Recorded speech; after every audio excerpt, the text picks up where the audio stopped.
अच्छा, hello everyone. Assalamu alaikum, dear students.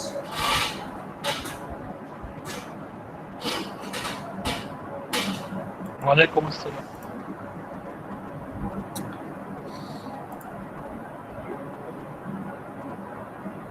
ये क्यों अभी तक स्टूडेंट्स कम है? अभी तक 33 स्टूडेंट्स सिर्फ आए।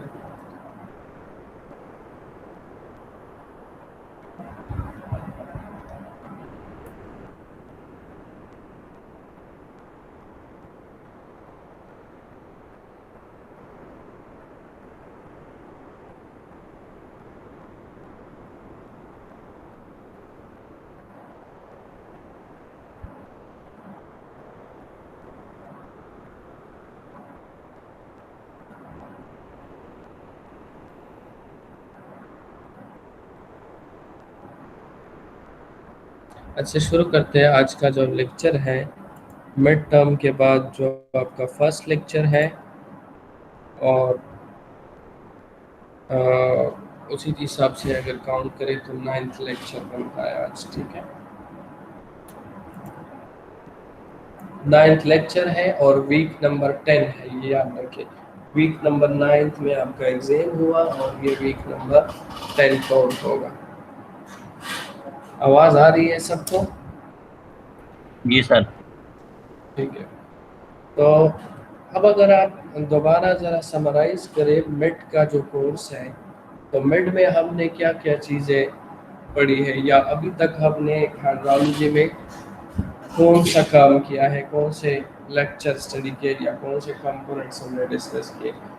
तो फर्स्ट लेक्चर से अगर स्टार्ट करें, फर्स्ट लेक्चर में इंट्रोडक्शन ऑफ हाइड्रोलॉजी था, जिसमें हिस्ट्री वगैरह, ब्रांचेस, हाइड्रोलॉजी की डिफिनीशन और मोस्ट इम्पोर्टेंट जो हाइड्रोलॉजी का टर्म है हाइड्रोलॉजिकल साइकिल, वो हमने बहुत ज़्यादा डिटेल के साथ डिस्कस किया फर्स्ट लेक्चर में।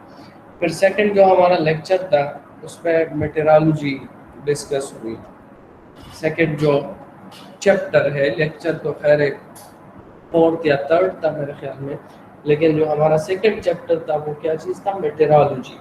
मेटेरोलॉजी भी हाइड्रोलॉजी से रिलेटेड है, लेकिन ये याद रखें मेटेरोलॉजी अलग चीज़ है, हाइड्रोलॉजी अलग चीज़ है। लेकिन हमें हाइड्रोलॉजी समझने के लिए कुछ मेट्रोलॉजिकल फिनोमेना समझना ज़रूरी है, तो इस वजह से वो मेट्रोलॉजिकल फिनोमेना मैंने डिस्कस किए सेकंड चैप्टर में आपके इस सब्जेक्ट के। ठीक है, वो भी हो गए। फिर जो हमारा मेन थर्ड चैप्टर था मिड टर्म के कोर्स में, वो प्रेसिपिटेशन था। प्रेसिपिटेशन को हमने बड़े डिटेल के साथ मिड टर्म से पहले डिस्कस किया। प्रेसिपिटेशन क्या चीज़ है, इसके डिफरेंट फॉर्म्स कौन से हैं, डिफरेंट टाइप्स कौन से हैं, फॉर्मेशन किस तरह होती है। ठीक है, फिर गेजेस क्या चीज़ है, किस तरह हम मेजर करेंगे, गेजेस कहाँ कहाँ पे इंस्टॉल करेंगे। ठीक है, मेजर करने के बाद जो डेटा आता है उसमें अगर मिसिंग प्रेसिपिटेशन है वो किस तरह मालूम करेंगे। डेटा कंप्लीट आ गया तो फिर उस पर कंसिस्टेंसी चेक किस तरह करेंगे। ठीक है, किसी इलाके में बहुत सारे गेजेस इंस्टॉल्ड है, उस पर बारिश होता है। ठीक है, तो मुझे आप उस इलाके के लिए बारिश की एक वैल्यू बताएं, यानी एवरेज प्रेसिपिटेशन किस तरह कैलकुलेट करेंगे, उसके बहुत सारे मेथड्स। तो ये कंप्लीट मिड टर्म का कोर्स था, यानी मिड टर्म में हमने मेन हाइड्रोलॉजी की डिफिनीशन, हाइड्रोलॉजी क्या चीज़ है, मेटेरोलॉजी में जो मेन टर्म्स हैं जो हाइड्रोलॉजी से रिलेटेड है वो, और इसके अलावा मेन जो बड़े डिटेल के साथ डिस्कस किया वो प्रेसिपिटेशन चैप्टर था। ठीक है, क्लियर है यहाँ तक? Yes sir. अच्छा, अभी जो मिड के बाद का कोर्स है ये अब प्रेसिपिटेशन कंप्लीट हुआ, यानी बारिश का जो या जो पानी आता है ऊपर क्लाउड से, जिस फॉर्म में भी है, बारिश है, स्नोफॉल है। ठीक है, अब आगे इस पानी के साथ क्या होता है? ठीक है, अब आगे हमने जाना है इस पानी के साथ आगे क्या हो रहा है। असल में कंसेप्ट याद रखें, सिविल इंजीनियरिंग स्ट्रक्चर्स, वो स्ट्रक्चर जो वाटर से रिलेटेड है, उनके डिज़ाइन और एनालिसिस के लिए हमें हाइड्रोलॉजी समझना है। समझ आ रही है? उनके डिज़ाइन और एनालिसिस के लिए हाइड्रोलॉजी समझना ज़रूरी है। ठीक है, तो अभी हाइड्रोलॉजी में फर्स्ट कंपोनेंट ये था कि पानी ऊपर से आता है। ठीक है। अब जो पानी ऊपर से आता है तो आपको पता है ये पूरा पानी हमारे स्ट्रक्चर की तरफ नहीं आ रहा है, ये पूरा पानी, यानी बारिश होता है तो बारिश का पूरा पानी हमारे स्ट्रक्चर्स की तरफ नहीं आ रहा है। स्ट्रक्चर भी हाइड्रोलिक स्ट्रक्चर, डैम है, कनाल्स है, चैनल्स है, ब्रिजेस है, ठीक है। इनकी तरफ जो पानी आएगा वो पानी उस बारिश के पानी में से कम होगा, यानी वो उसके बराबर नहीं होगा। क्यों कम होगा? क्योंकि इस रास्ते में से इससे कुछ पानी लास्ट होता है, ठीक है। तो वो कौन सा पानी है जो रास्ते में लास्ट होता है, उसके बारे में आज का जो लेक्चर है, इसका टाइटल भी है लॉसेस ऑफ प्रेसिपिटेशन, ठीक है, या लॉसेस फ्रॉम प्रेसिपिटेशन वाटर। जो प्रेसिपिटेशन का पानी है उसमें से फिर कौन कौन से लॉसेस होते हैं दरमियान में, कौन कौन से पानी है जो दरमियान में या रास्ते में ही इससे एब्स्ट्रैक्ट हो जाता है। क्लियर है?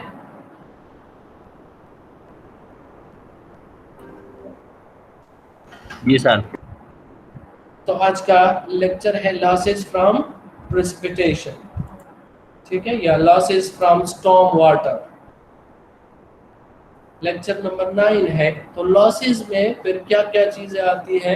लॉसेस में एवापोरेशन है, एवापोरेशन के टर्म के साथ एवापोट्रांसपायरेशन भी है, इन्फिल्ट्रेशन है, ट्रांसपायरेशन है, एक्सेट्रा, ये सारे लॉसेस में आते हैं। फिर इसमें हम डिटेल के साथ डिस्कस करेंगे कि एवापोरेशन क्या चीज़ है, कौन से फैक्टर है जिससे एवापोरेशन कम होता है या ज़्यादा होता है, और एवापोरेशन को फिर किस तरह मेजर करेंगे, इसके मेजरमेंट का तरीक़ाकार, और फिर एट द एंड एवापोट्रांसपायरेशन के मेजरमेंट का क्या प्रोसीजर है। और इसी लेक्चर में इन्फिल्ट्रेशन के बारे में भी थोड़ा डिस्कस करेंगे कि इन्फिल्ट्रेशन क्या चीज़ है और इसके कौन कौन से फैक्टर है जिससे इन्फिल्ट्रेशन कम ज़्यादा हो सकती है, ठीक है। और मेजरमेंट ऑफ इन्फिल्ट्रेशन फिर नेक्स्ट वीक में होगा, ठीक है। तो सबसे पहले आते हैं लॉसेस की तरफ, लॉसेस फ्रॉम प्रेसिपिटेशन। लॉसेस का मतलब समझ गए कि लॉसेस इसको हम क्यों कहते हैं?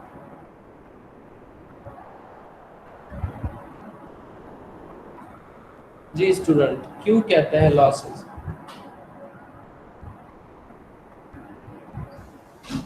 सर क्योंकि सारा पानी नीचे नहीं आता है। लॉसेस का मतलब है कि जो हमारे पास पानी आया था प्रेसिपिटेशन के जरिए, वो पूरा पानी हमारे हाइड्रोलिक स्ट्रक्चर की तरफ नहीं आ रहा है, बल्कि दरमियान में रास्ते में इसमें से कुछ पानी लॉस हो जाता है। तो वो लॉसेस कौन कौन से हैं, कौन कौन से प्रोसेसेस है जिसके ज़रिए पानी लॉस होता है, ठीक है। तो लॉसेस में हम वो प्रोसेसेस असल में पढ़ रहे हैं।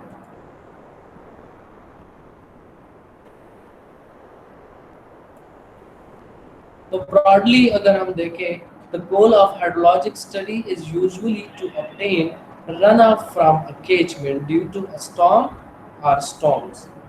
असल में हाइड्रोलॉजिक स्टडी जो हम करते हैं या हाइड्रोलॉजी जो हम पढ़ते हैं, तो इसका मकसद सिर्फ ये है कि किसी कैचमेंट से कितना पानी हमें अचीव होगा, या कितना पानी हमारे रिवर की तरफ या ड्रेन की तरफ या कैनाल की तरफ या डैम की तरफ या बैराज की तरफ, जितने भी हाइड्रोलिक स्ट्रक्चर है, इस इलाके से कितना पानी आएगा।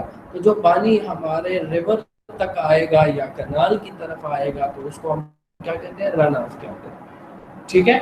तो जो पानी आएगा उसके लिए हम कैनाल डिजाइन करेंगे, उसी के लिए हम डैम बनाएंगे, उसी के लिए बैराजेस डिजाइन करेंगे, ठीक है, ठीक है। जो पानी कैनाल एंड पे या रिवर तक या डैम तक पहुंचेगा उसके लिए, ठीक है। तो ये जो पानी है इसको क्या कहते हैं? इसको रन ऑफ कहते हैं।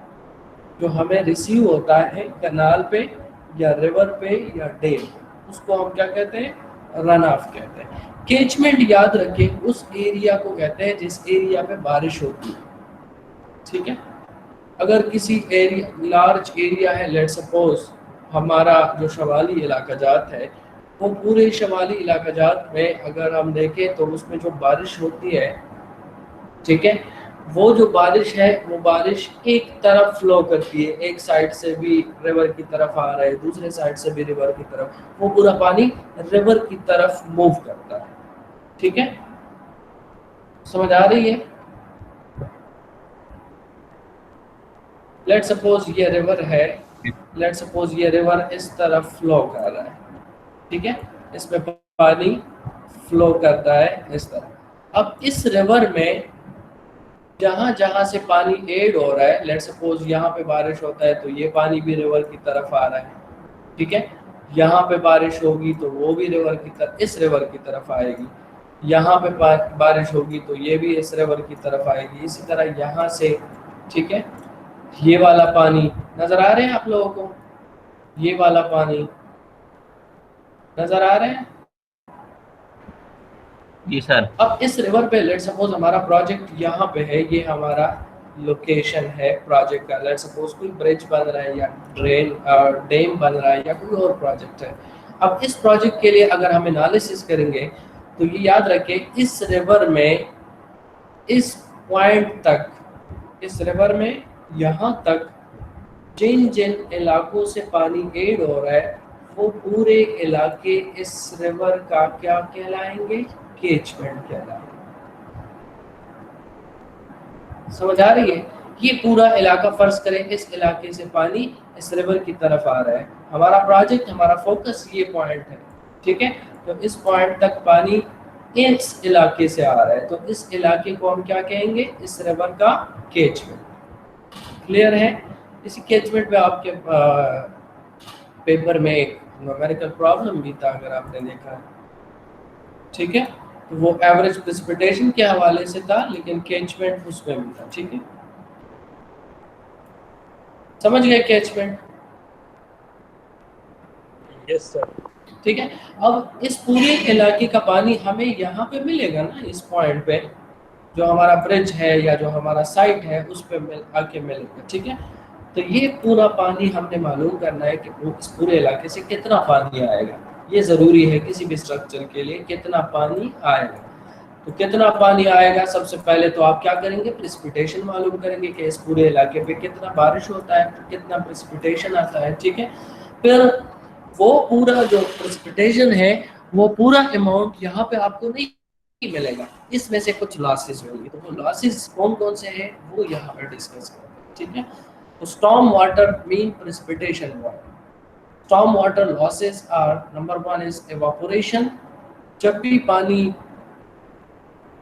ओपन एटमॉस्फेयर में मूवमेंट करता है या लेक में मौजूद है या टैंक में मौजूद है, जिस चीज़ में भी वाटर मौजूद है और इसका टॉप सरफेस ओपन है एटमॉस्फेयर की तरफ, ठीक है, तो ये याद रखे नेचुरली उसका जो लिक्विड मॉलिक्यूल्स है, पानी के जो लिक्विड मॉलिक्यूल्स है वो नेचुरली, हीटिंग से नहीं, नेचुरली, नेचुरल एनवायरनमेंट की वजह से वो मॉलिक्यूल कन्वर्ट होंगे किस चीज़ में? गैसियस फॉर्म में, और गैसियस फॉर्म में कन्वर्जन के बाद वो मूवमेंट करेंगे ऊपर की तरफ, ठीक है।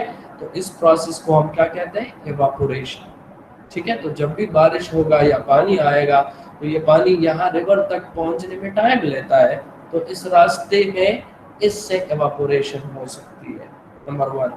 सेकेंड, एवापोट्रांसपायरेशन। एवापोट्रांसपायरेशन बाज़-औक़ात हाइड्रोलॉजी में एवापोट्रांसपायरेशन और एवापोरेशन, इन दोनों के लिए, यानी ये जो एवापोट्रांसपायरेशन का वर्ड है ये ज़्यादातर लोग यूज़ नहीं करते, बल्कि सिर्फ एवापोरेशन का वर्ड यूज़ करते हैं। तो इनका फिर मतलब एवापोरेशन से भी मतलब ये होता है कि इस एवापोरेशन में एवापोट्रांसपायरेशन भी शामिल है।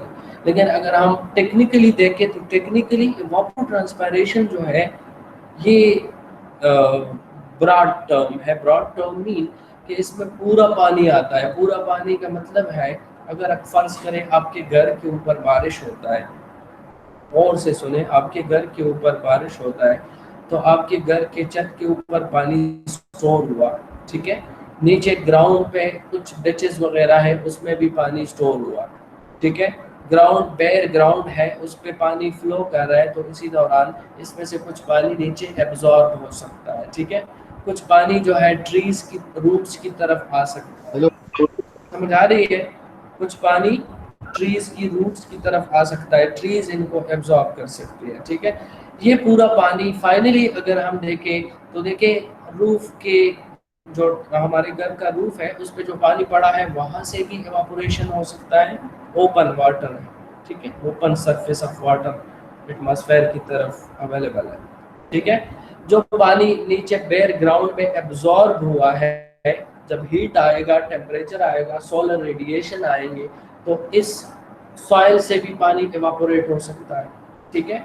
जो पानी पौधों ने एब्जॉर्ब किया है वो भी पत्तों के जरिए बाहर निकल करके इवापोरेट हो सकता है, ठीक है। अगर घर में फर्ज करें कुछ कपड़े हैं या कुछ और चीज़ें हैं वो गीले हो गए, तो उससे भी अगर हवा और टेम्परेचर यानी सोलर रेडिएशन आएंगी, सूरज की रोशनी, ठीक है, तो उसकी वजह से उससे भी वो पानी निकल करके एवापोरेट हो रहा है।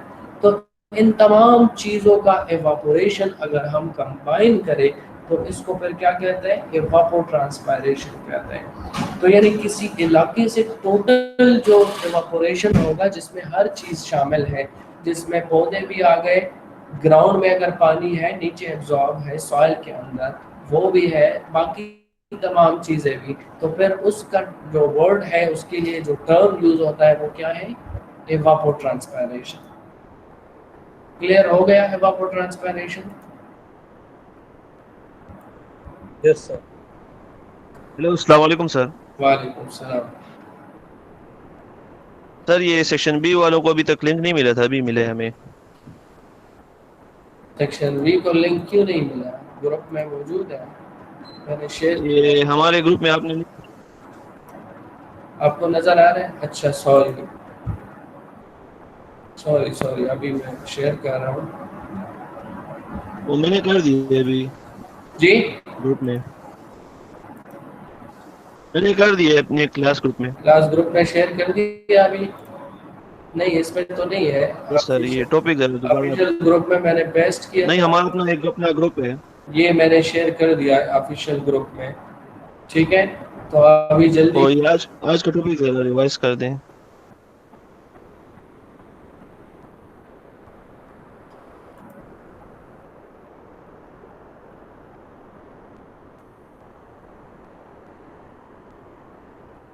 क्लास में कुछ ज़्यादा हमने डिस्कस नहीं किया, अभी स्टार्ट किया, सिर्फ पिछला जो काम है वो रिवाइज किया। और ये फर्स्ट स्लाइड है लॉसेस फ्रॉम प्रेसिपिटेशन, ठीक है।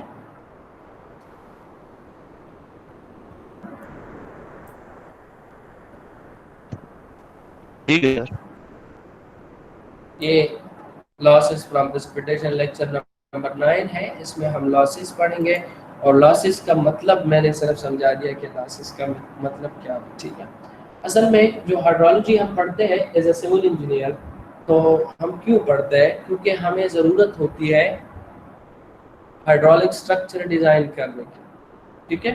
हाइड्रोलिक स्ट्रक्चर भी वो स्ट्रक्चर जिनका ताल्लुक पानी के साथ है, यानी डैम का स्ट्रक्चर है, ठीक है, ब्रिज है, कनाल है, ठीक है, चैनल हो गए, बैराजेस, ये सारे स्ट्रक्चर, या इसी तरह रिवर ट्रेनिंग वर्क्स जिनको कहते हैं, रिवर के लिए जो साइड्स वगैरह बनाते हैं, ठीक है, बैंक्स वगैरह, तो ये सारे चीज़ें इनकी डिज़ाइन के लिए हमें हाइड्रोलॉजी पढ़ना ज़रूरी है, ठीक है। हाइड्रोलॉजी हम क्यों पढ़ेंगे, क्योंकि हमने ये मालूम करना है कि हम जो स्ट्रक्चर डिज़ाइन कर रहे हैं उस तक कितना पानी आएगा, समझ आ रही है, उस तक कितना पानी आएगा। पानी कहाँ से आता है, प्रेसिपिटेशन से आता है, क्लियर है। लेकिन मसला ये है कि जितना प्रेसिपिटेशन होता है वो टोटल पानी हमारे स्ट्रक्चर की तरफ नहीं आ रहा है, बल्कि उससे कम आ रहा है। क्यों कम आ रहा है, क्योंकि रास्ते में उससे लॉसेस होती है। तो वो कौन कौन से लॉसेस है, उन लॉसेस के बारे में ये आज का जो लेक्चर है। तो इसमें सबसे पहले मैंने ये कैचमेंट का कंसेप्ट समझाया कि लेट सपोज ये कोई रिवर है, इस फिगर में आपको नजर आ रहा है,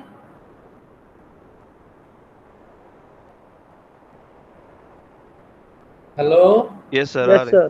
फिगर में आप लोगों को नजर आ रहा है, ये कोई रिवर है, इस रिवर में पानी फ्लो कर रहा है, और लेट सपोज इस रिवर पे, इस जगह पे हमारा साइट है, लेट सपोज डैम बन रहा है, ब्रिज बन रहा है, या कोई और स्ट्रक्चर बन रहा है, ठीक है। तो इस स्ट्रक्चर के लिए हमने ये मालूम करना है कि इस रिवर में यहाँ तक जो पानी आता है वो किन किन इलाकों का है, ठीक है।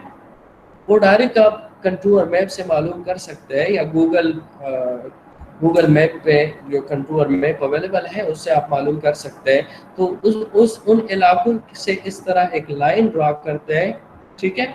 और इस लाइन के अंदर जो एरिया आता है इसको फिर हम क्या कहते हैं, catchment of this river, catchment of this river. Clear है? ठीक है। अब इस रिवर में या इस कैचमेंट में जब बारिश होती है तो वो पूरा पानी यहाँ तक नहीं पहुंचेगा, इसमें से कम पानी पहुंचेगा, ठीक है। इसमें से रास्ते में लॉसेस होंगे। तो वो लॉसेस कौन कौन से हैं? नंबर 1 एवापोरेशन है, एंड दूसरा एवापोट्रांसपायरेशन, तीसरा है depression storage, and fourth one is infiltration, ठीक है। क्लियर है?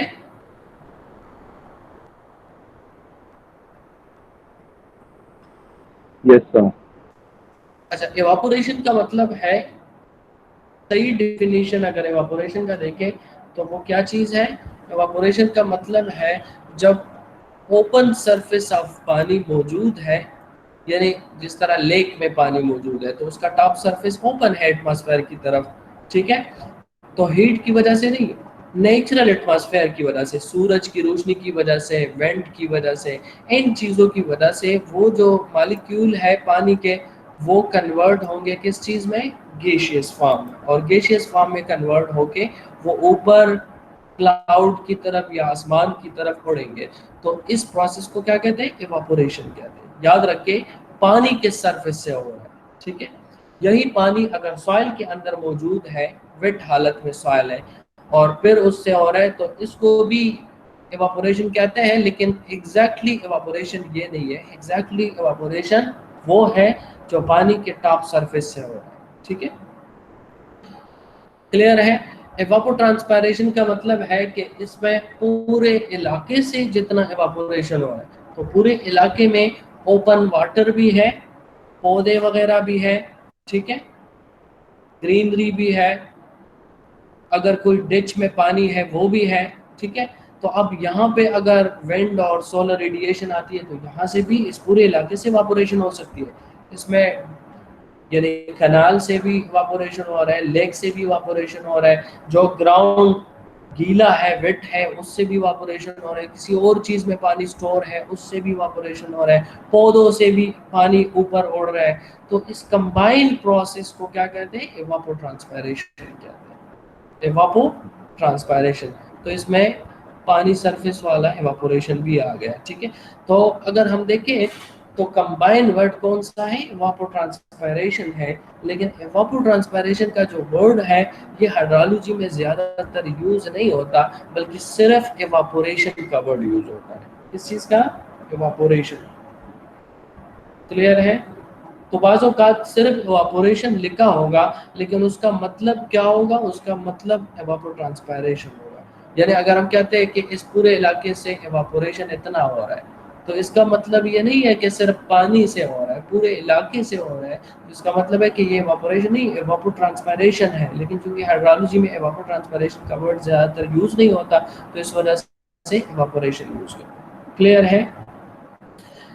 थर्ड नंबर पे है डिप्रेशन स्टोरेज। डिप्रेशन मीन कोई डिचेस वगैरह है किसी इलाके में। जब इस इलाके पे बारिश होता है तो ये बारिश फ्लो करता है लोअर एलिवेशन की तरफ, यानी पहले ड्रेन की तरफ जाएगा, फिर ड्रेन से कनाल की तरफ, फिर कनाल से रिवर की तरफ मूव करेगा, ठीक है। तो ये पानी इस तरफ मूव कर रहा है, छोटे ड्रेन से बड़े ड्रेन की तरफ या ग्राउंड सरफेस के ऊपर, ठीक है। अब इस सरफेस के ऊपर अगर डिचेस है, ठीक है, डिचेस जानते हैं सारे स्टूडेंट्स, डिप्रेशंस। Yes sir. अगर इस ग्राउंड में, इस इलाके में डिप्रेशंस है तो मूवमेंट के दौरान उस डिप्रेशन में पानी स्टोर होगा। जब वो फिल हो जाएगा तो फिर उसके ऊपर मूवमेंट शुरू हो जाएगा। समझ आ रही है? तो ये पानी भी हमारे रिवर की तरफ नहीं आ रहा है जो डिप्रेशन में स्टोर हुआ, तो ये भी लॉसेस में काउंट करते हैं, ठीक है। डिप्रेशन स्टोरेज भी क्या है? लॉसेस है। इसी तरह इनफिल्ट्रेशन, जब ये पानी इस ग्राउंड के ऊपर मूवमेंट कर रहा है तो ये बिल्कुल, अगर ड्राई ग्राउंड है तो इसमें से बहुत तेजी के साथ पानी नीचे एब्जॉर्ब होगा। ठीक है, अब ये जो पानी नीचे एब्जॉर्ब हो रहा है यानी ग्राउंड के नीचे जज़ब हो रहा है, तो इसको क्या कहते हैं? इस प्रोसेस को इन्फिल्ट्रेशन कहते हैं। क्लियर है?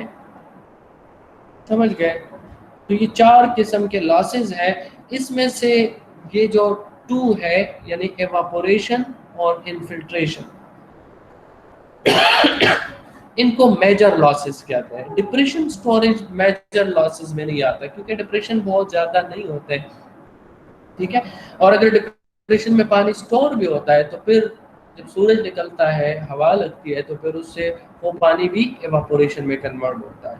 तो इस वजह से डिप्रेशन स्टोरेज का पानी मेजर लॉसेस में काउंट नहीं करते हैं। ठीक है, तो मेजर लॉसेस जो हम काउंट करते हैं वो कौन कौन से हैं? एक इन्फिल्ट्रेशन है और दूसरा एवापोरेशन। लेकिन ये याद रखें, ये जो एवापोरेशन यहाँ पे यूज हुआ है, ये याद रखें ये सिर्फ एवापोरेशन नहीं है, इसमें एवापोट्रांसपायरेशन शामिल है। क्लियर है? यानी ये असल में एवापोट्रांसपायरेशन है, यानी हर चीज से जो एवापोरेशन हो रहा है वो क्या है। ठीक है, क्लियर है?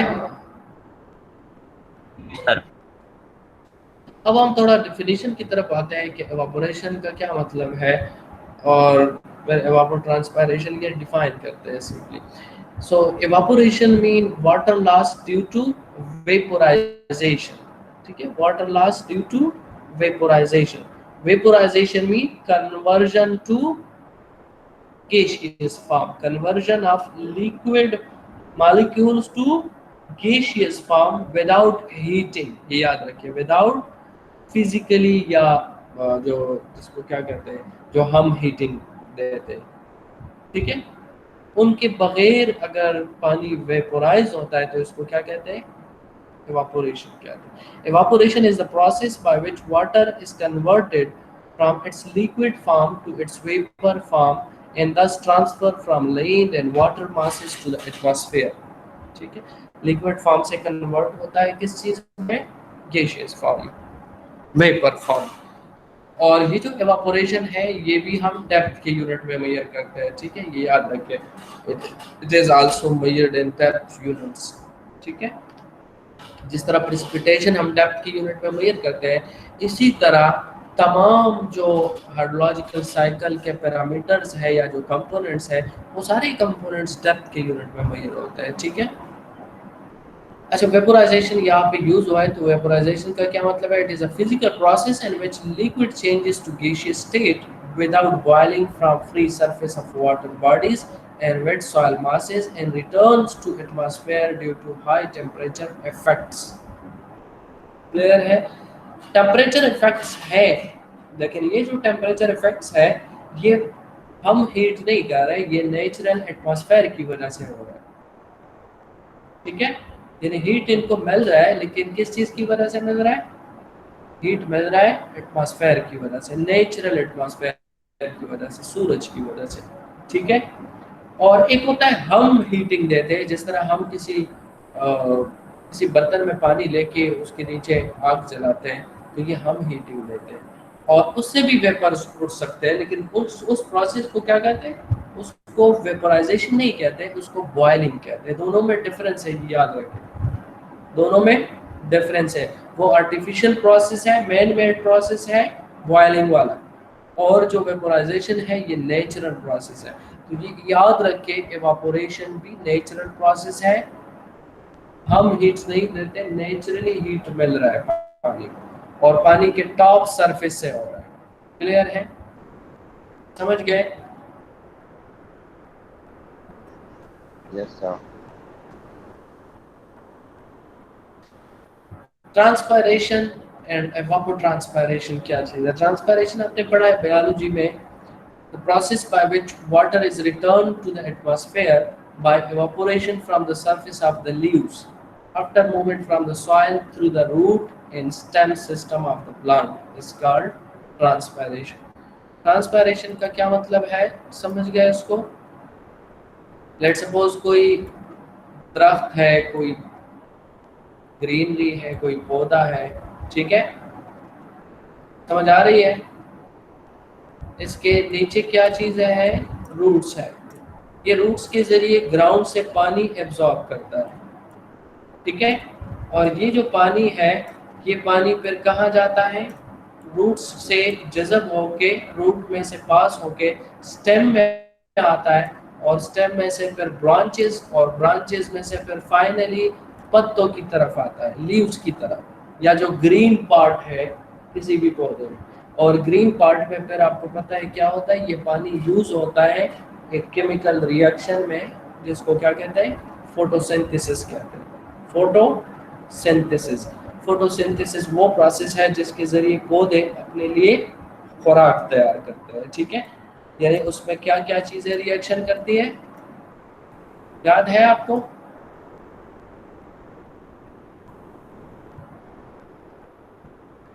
याद है फोटोसिंथेसिस प्रोसेस?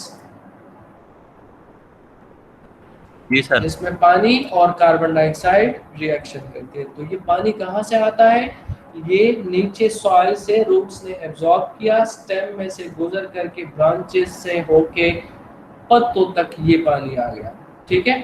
अब ये पानी फोटोसिंथेसिस के प्रोसेस में यूज होता है, लेकिन ये पानी ज़्यादा है, उसमें से कुछ पानी यूज हो जाता है और कुछ पानी रह जाता है। जो पानी रह जाता है वो पौधों के पत्तों में छोटे छोटे सुराख हैं जिनको स्टोमेटास कहते हैं। उन स्टोमेटा के जरिए ये पानी बाहर निकल आता है, और जब इस पे सूरज की रोशनी और हवा लगती है तो ये पानी फिर नीचे नहीं गिरता, बल्कि वेपर फॉर्म में कन्वर्ट होके ऊपर एटमॉस्फेयर की तरफ जाता है।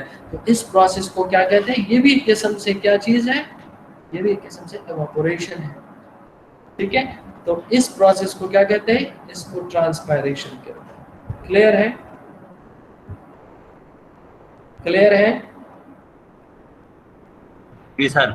अच्छा, फिर एवापोट्रांसपायरेशन क्या चीज है, it is combined evaporation and transpiration. ये वर्ड से आपको नजर आ रहे हैं, एवापोरेशन और ट्रांसपायरेशन को जब कंबाइन करते हैं तो इसको क्या कहते हैं, एवापोट्रांसपायरेशन।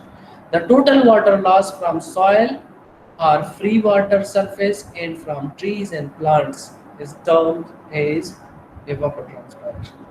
Total water loss soil से, फ्री वाटर सरफेस से, और ट्रीज वगैरह से जो ऊपर पानी उड़ रहा है वेपर के फॉर्म में, उसको क्या कहते हैं, इवापोट्रांसपायरेशन, ठीक है। पोटेंशियल इवापोट्रांसपायरेशन एक टर्म यूज होता है, इसकी ज़्यादा ज़रूरत नहीं है, लेकिन सिर्फ डिफिनीशन के लिए देखें। It is water evaporated and transpired by plants when it is available in abundance. Quantity of available water affects the rate and magnitude of evapotranspiration. असल में पोटेंशियल का वर्ड हम यूज करते हैं किस चीज़ के लिए, सलाहियत के लिए, ताकत के लिए, ठीक है। कितनी सलाहियत है, कितनी पोटेंशियल है, इस बंदे में ज़्यादा पोटेंशियल है, उसमें बिल्कुल पोटेंशियल ही नहीं है, ठीक है। ये सुना है आपने? तो पोटेंशियल का मतलब है कि किसी एरिया में एवापोरेशन के लिए कितना पोटेंशियल है, एवापोट्रांसपायरेशन के लिए कितना पोटेंशियल है, यानी कितना वाटर है। अगर किसी एरिया में ज़्यादा वाटर मौजूद है, एवापोट्रांसपायरेशन के लिए अवेलेबल है, तो हम कहते हैं कि उसमें पोटेंशियल एवापोट्रांसपायरेशन बहुत ज़्यादा है। क्लियर है? तो पोटेंशियल असल में आपको लिमिट कहता है कि कितना हो सकता है। अब फैक्टर कौन से है जिससे एवापोरेशन इफेक्ट हो सकता है, समझ आ रही है? वो कौन से फैक्टर है जिससे एवापोरेशन इफेक्ट हो सकती है, यानी एवापोरेशन ज्यादा हो सकता है और कम हो सकता है, कौन सा फैक्टर है, ठीक है। रेट ऑफ एवापोरेशन जिससे कम ज्यादा हो सकता है। एवापोरेशन तो फिनोमेना है, फिर रेट का मतलब है कि टाइम के साथ जो एवापोरेशन हो रहा है, तेज हो रहा है या स्लो हो रहा है, रेट का ये मतलब है, स्पीड ऑफ एवापोरेशन। क्लियर है? तो इसको समझने के लिए सबसे पहले आपने एवापोरेशन बड़े डिटेल से समझना है, तो फिर आपको खुद आपको पता चल जाएगा कि कौन कौन से फैक्टर है जिनसे एवापोरेशन इफेक्ट हो सकता है। सबसे पहले एवापोरेशन, ये याद रखिए, मैंने पहले भी कह दिया, एवापोरेशन सरफेस फिनोमेना है। क्या, कौन सा फिनोमेना है? Surface phenomena. ये किसी बर्तन में पानी मौजूद है और ये बर्तन जो है नेचुरल एटमॉस्फेयर में ओपन रखा गया है, ठीक है। तो इससे यहाँ पे जो मॉलिक्यूल मौजूद है, ये मॉलिक्यूल कन्वर्ट होंगे वेपर फॉर्म में और ऊपर जाएंगे, ठीक है। तो इस प्रोसेस को हम क्या कहते हैं? एवापोरेशन कहते हैं। तो ये याद रखिए, सबसे पहले सबसे टॉप सरफेस के जो मॉलिक्यूल्स है वो एवापोरेट होंगे। सबसे पहले टॉप सरफेस के मॉलिक्यूल सारे एवापोरेट हो जाएंगे, फर्स्ट लेयर। तो फिर उसके बाद दूसरा लेयर एवापोरेट होगा, इसी के बाद फिर तीसरा लेयर, फिर चौथा लेयर। ठीक है, तो यानी क्या मतलब है कि जो टॉप सरफेस है वो एवापोरेट हो रहा है। समझ आ रही है?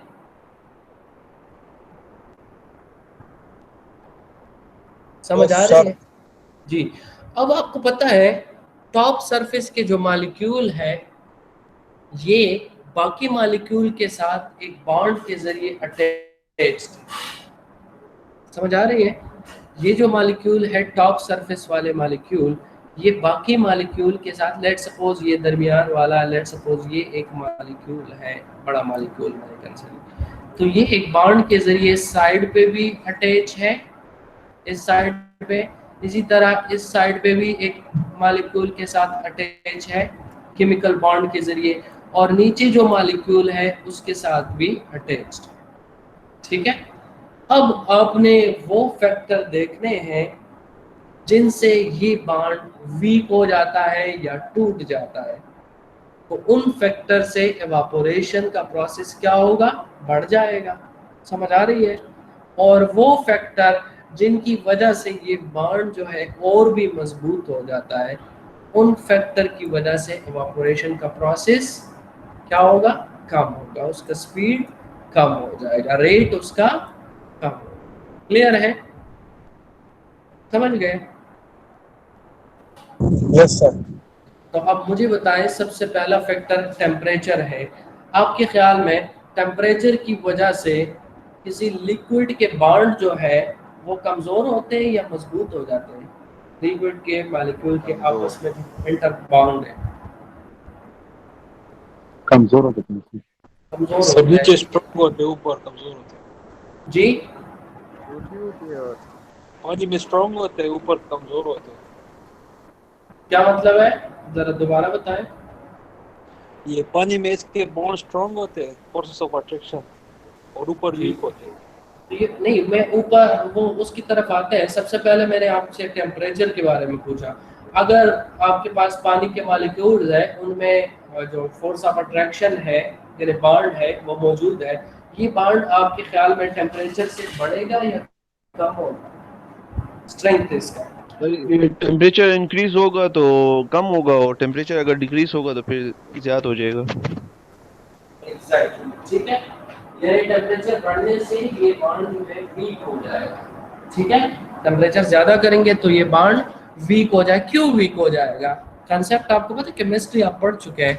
क्योंकि ये जो मॉलिक्यूल है इनको हम टेम्परेचर देंगे तो इसमें काइनेटिक एनर्जी आएगी। काइनेटिक एनर्जी का मतलब है ये मॉलिक्यूल मोशन शुरू करेगा।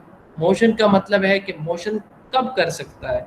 अगर बॉन्ड इसका वीक है तो तब मोशन कर सकता है। आपने पढ़ा है ना कि सबसे स्ट्रॉन्ग बॉन्ड जो है वो सॉलिड में होते हैं, फिर उससे वीक है लिक्विड में, और सबसे वीकेस्ट बॉन्ड गैसियस फॉर्म में।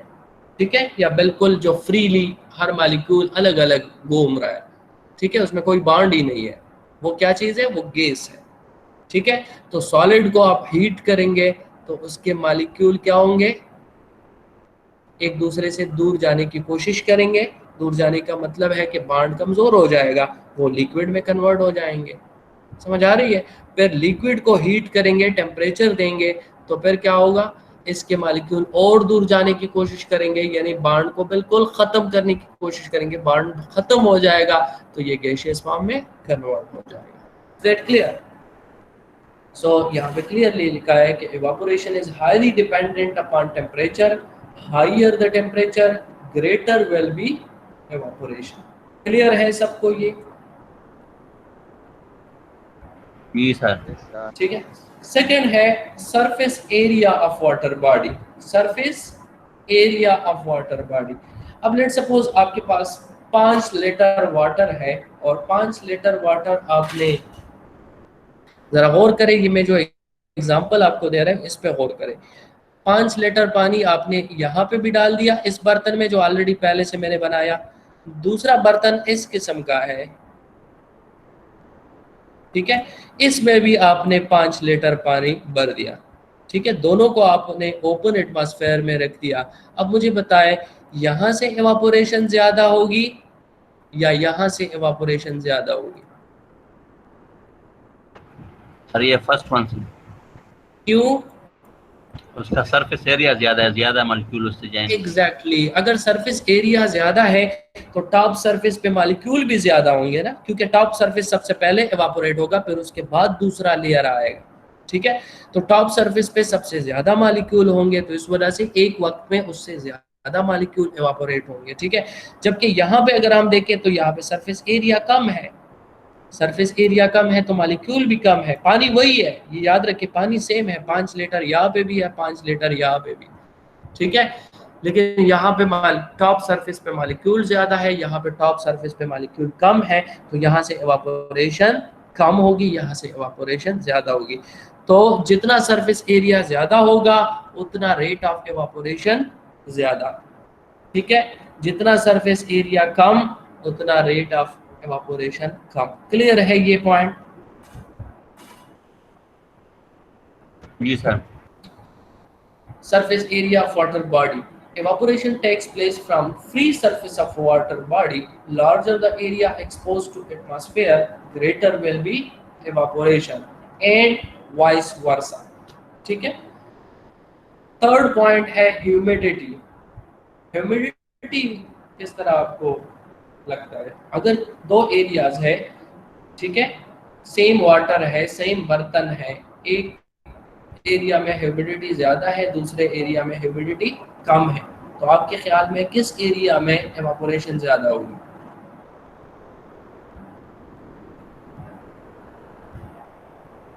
जो कम ह्यूमिडिटी होगी।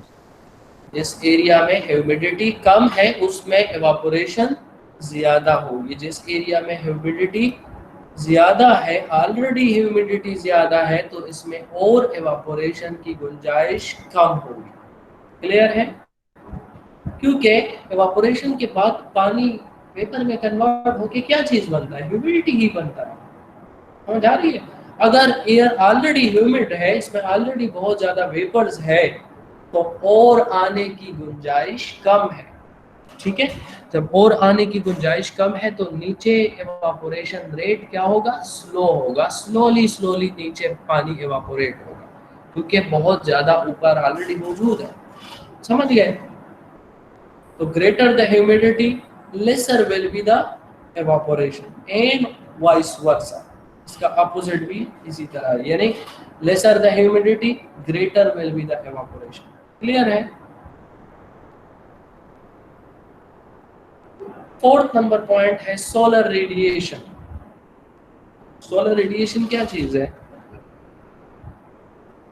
एनर्जी है। सोलर रेडिएशन हीट एनर्जी है, ये याद रखें, ठीक है। हीट एनर्जी हम उसी डायग्राम को जरा जहन में लाए, टॉप सरफेस, हीट एनर्जी हम टॉप सरफेस को देंगे तो बॉन्ड क्या हो जाएगा? वीक हो जाएगा, बॉन्ड वीक हो जाएगा, तो इसका मतलब है कि इससे इवापोरेशन बढ़ता है। So evaporation increases with increasing solar radiation. दो एरियाज है, उसमें एक में बहुत तेज धूप है, दूसरे में कम धूप है, तो कौन से एरिया में इवापोरेशन ज्यादा होगी? जहां पे तेज धूप। क्लियर है? समझ? फिफ्थ नंबर पे है एटमॉस्फेरिक प्रेशर। एटमॉस्फेरिक प्रेशर आप जानते हैं?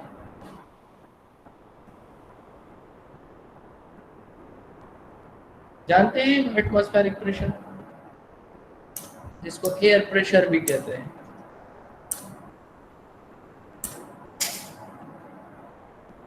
नहीं पता? देखिए, ये जो हमारा जो अर्थ है, जो ज़मीन है, इस ज़मीन से किसी ख़ास डिस्टेंस पे एक इलाका है इर्द गिर्द, जिसको हम क्या कहते हैं? जिसको हम कहते हैं कुर्राए हवाई। क्या चीज़? उर्दू में कहते हैं कुर्राए हवाई।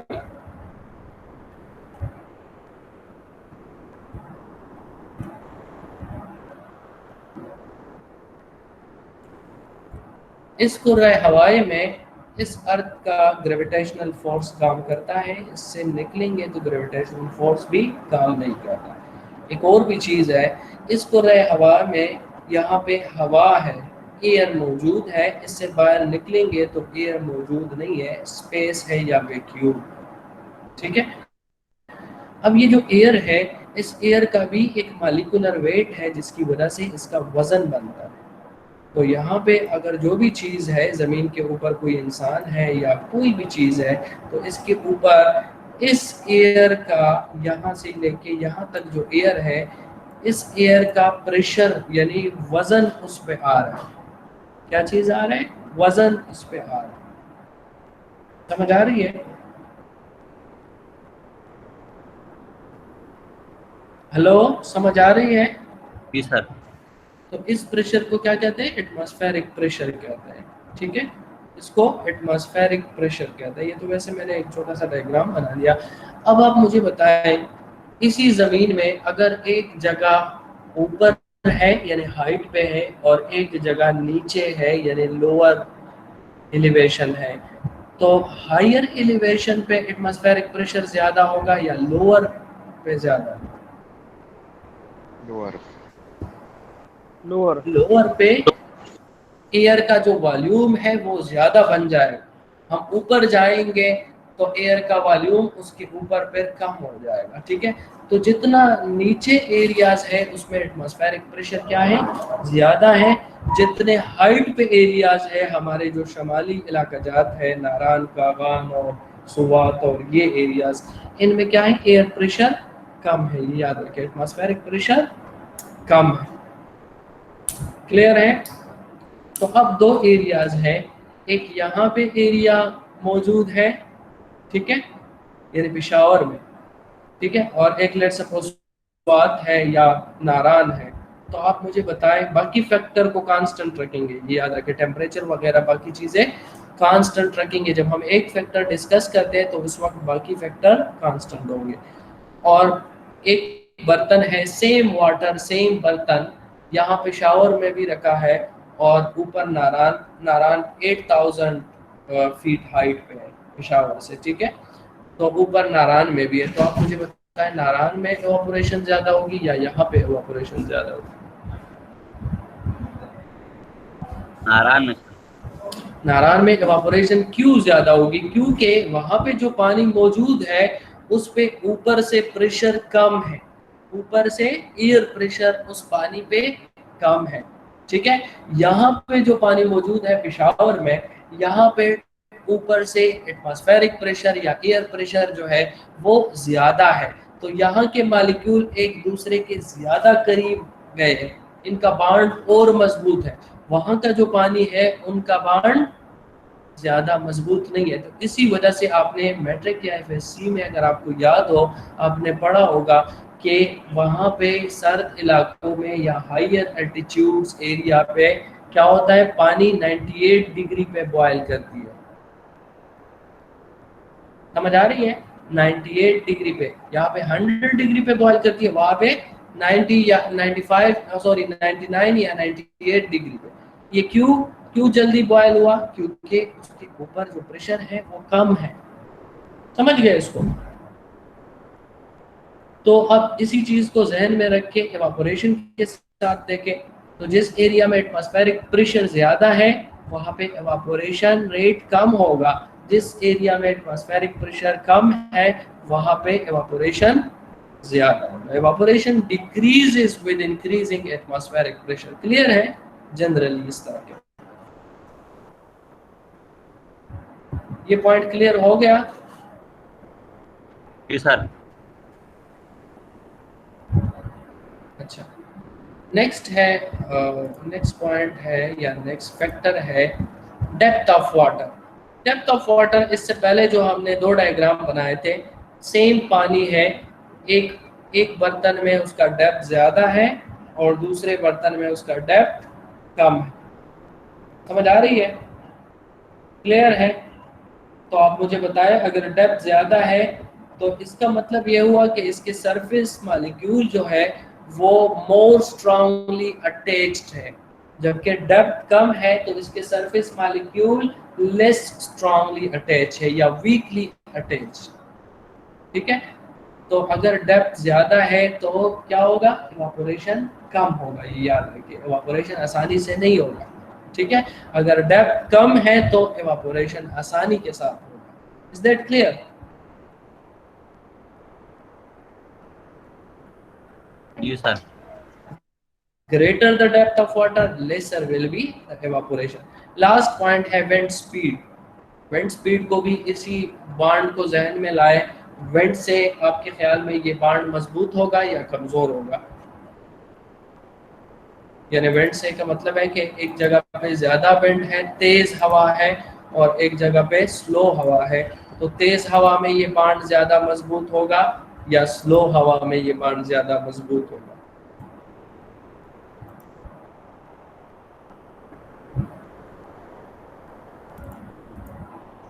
सर ये विंड का तो बॉन्ड के साथ कुछ काम नहीं है, लेकिन ये सरफेस वाटर को उड़ाते हैं हवा में। क्यों बॉन्ड के साथ काम नहीं?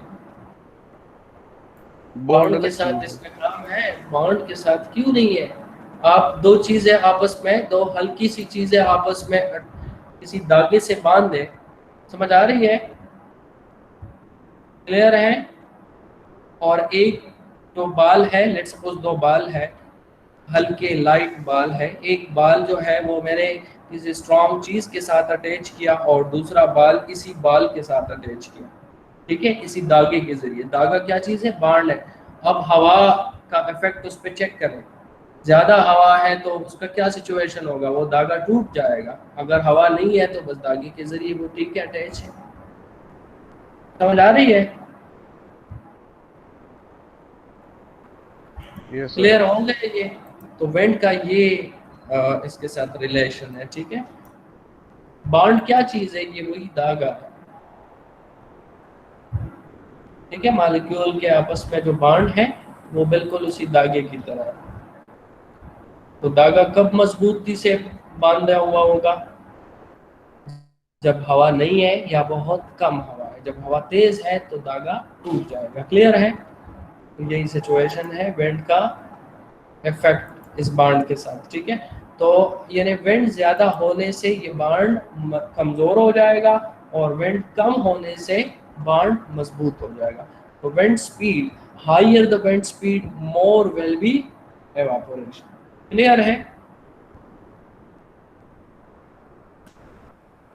समझ गए?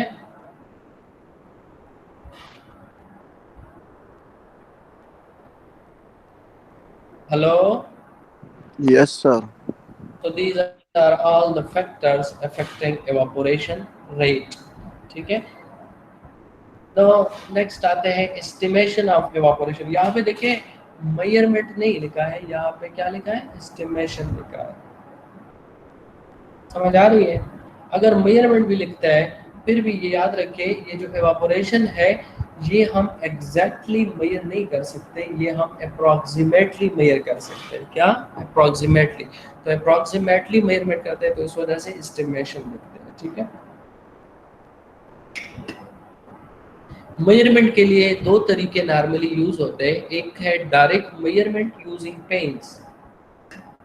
ठीक है, इवापोरेशन की मेजरमेंट के लिए एक तरीका है पेन यूज करके मेजर करते हैं डायरेक्ट, और दूसरा थ्योरेटिकल मेथड है या इनडायरेक्ट मेथड है। थ्योरेटिकल मीन कि कुछ इक्वेशंस है, उन इक्वेशंस में वैल्यूज पुट करके उनसे इवापोरेशन मालूम करते हैं। ठीक है,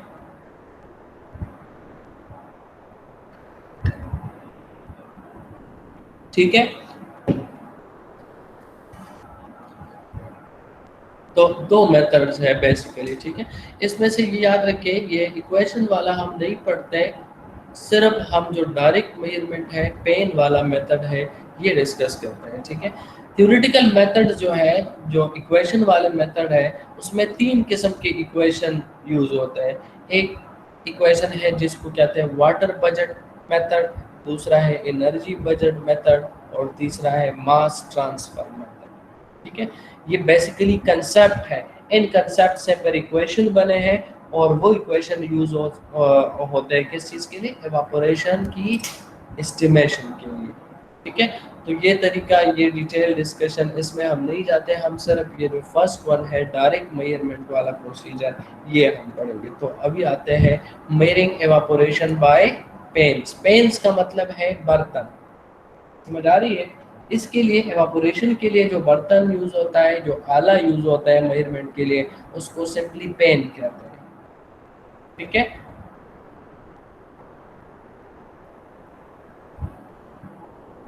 ठीक है। Yes, sir. अच्छा, so the estimation is done on the basis of evaporation from a pen। ये जो estimation है या जो measurement है, ये किस तरह करते हैं? किसी पेन से, किसी बर्तन से evaporation हम measure करते हैं। ठीक है, पेन is felt, किस तरह measure करते हैं? ये देखें, pen is felt to a standard level represented by a hook।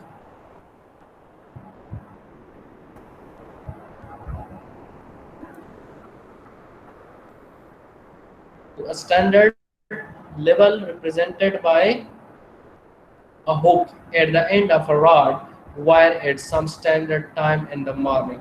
ये हुक और वायर या रॉड ये चीज़ें इसको इग्नोर करें, ज़रूरत नहीं है। सिंपली ये है कि कोई बर्तन लेते हैं और उस बर्तन पे एक मार्क है, स्टैंडर्ड मार्क है, उस स्टैंडर्ड मार्क तक उसको फिल करते हैं, इस चीज़ से पानी से फिल करते हैं। ठीक है, सिंपली कोई भी बर्तन आप घर पे भी कर सकते हैं।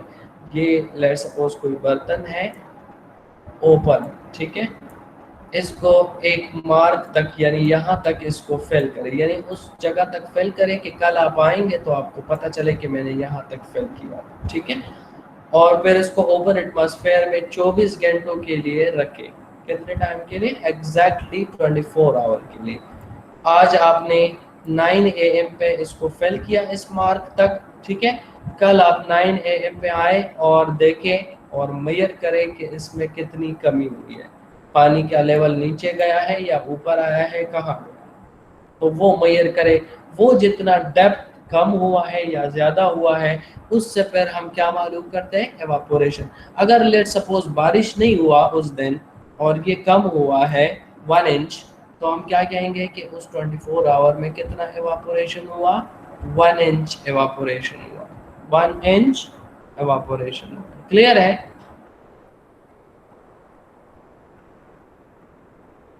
Next day at the same time water is added so that the water level comes to the same standard level represented by hook। This water added indicates the evaporation of that day।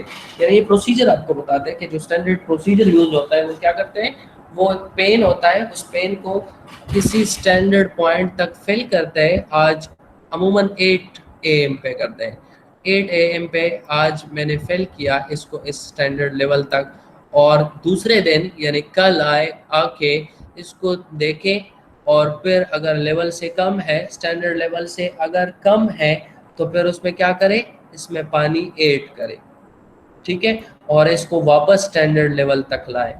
तो जो पानी आप add कर रहे हैं वो किसी measuring instrument के जरिए ऐड करें, ताकि आपको पता चले कि आपने कितना पानी इसमें ऐड किया, कितने मिलीमीटर पानी या कितना सेंटीमीटर या कितने इंचेस आपने पानी इसमें ऐड किया। तो जितना आपने ऐड किया वो अमाउंट ऑफ एवापोरेशन होगा उस दिन का, बशर्ते उस दिन कोई बारिश नहीं हुआ। ठीक है, अगर आप नेक्स्ट डे आ गए और आपने देखा इसका लेवल ऊपर गया है, तो इसका क्या मतलब है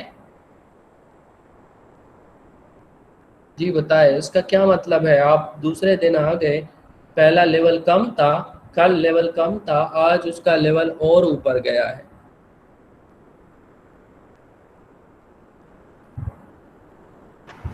अमाउंट ऑफ वाटर ज्यादा हो गई। क्यों ज्यादा हुआ? क्योंकि बारिश हुआ है, बारिश की वजह से ज्यादा हुआ है। ठीक है, तो फिर उस दिन पे जो मेजरमेंट ऑफ एवापोरेशन है उसका तरीका फिर ये होगा कि पहले आपने फिर जाना है, प्रेसिपिटेशन देखना है कि कितना बारिश हुआ है। ठीक है, समझ आ रही है?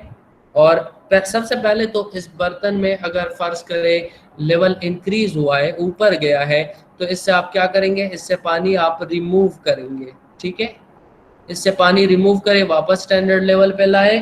कितना पानी आपने रिमूव किया? लेट सपोज आपने 15 मिलीमीटर इससे रिमूव किया। कितना? उसको मेजर किया, 15 मिलीमीटर मैंने इससे पानी रिमूव किया। फिर ये अब 15 मिलीमीटर इवापोरेशन नहीं है, अब हम जाएंगे प्रिसिपिटेशन गेज देखेंगे कि उस दिन बारिश कितना हुआ है। लेट सपोज उस दिन बारिश कितना हुआ है, 20 मिलीमीटर हुआ है। कितना हुआ है? 20 मिलीमीटर हुआ है। ठीक है, तो अब इससे इन दोनों मेजरमेंट से अब आप इवापोरेशन मालूम कर सकते। अगर बारिश नहीं है तो सिंपली आपको पता चल जाएगा जितना कम है बस वही। ठीक है, लेकिन अगर बारिश हुआ है तो फिर आपने बारिश भी देखना है और यहाँ पे भी पानी देखना है। समझ आ रही है?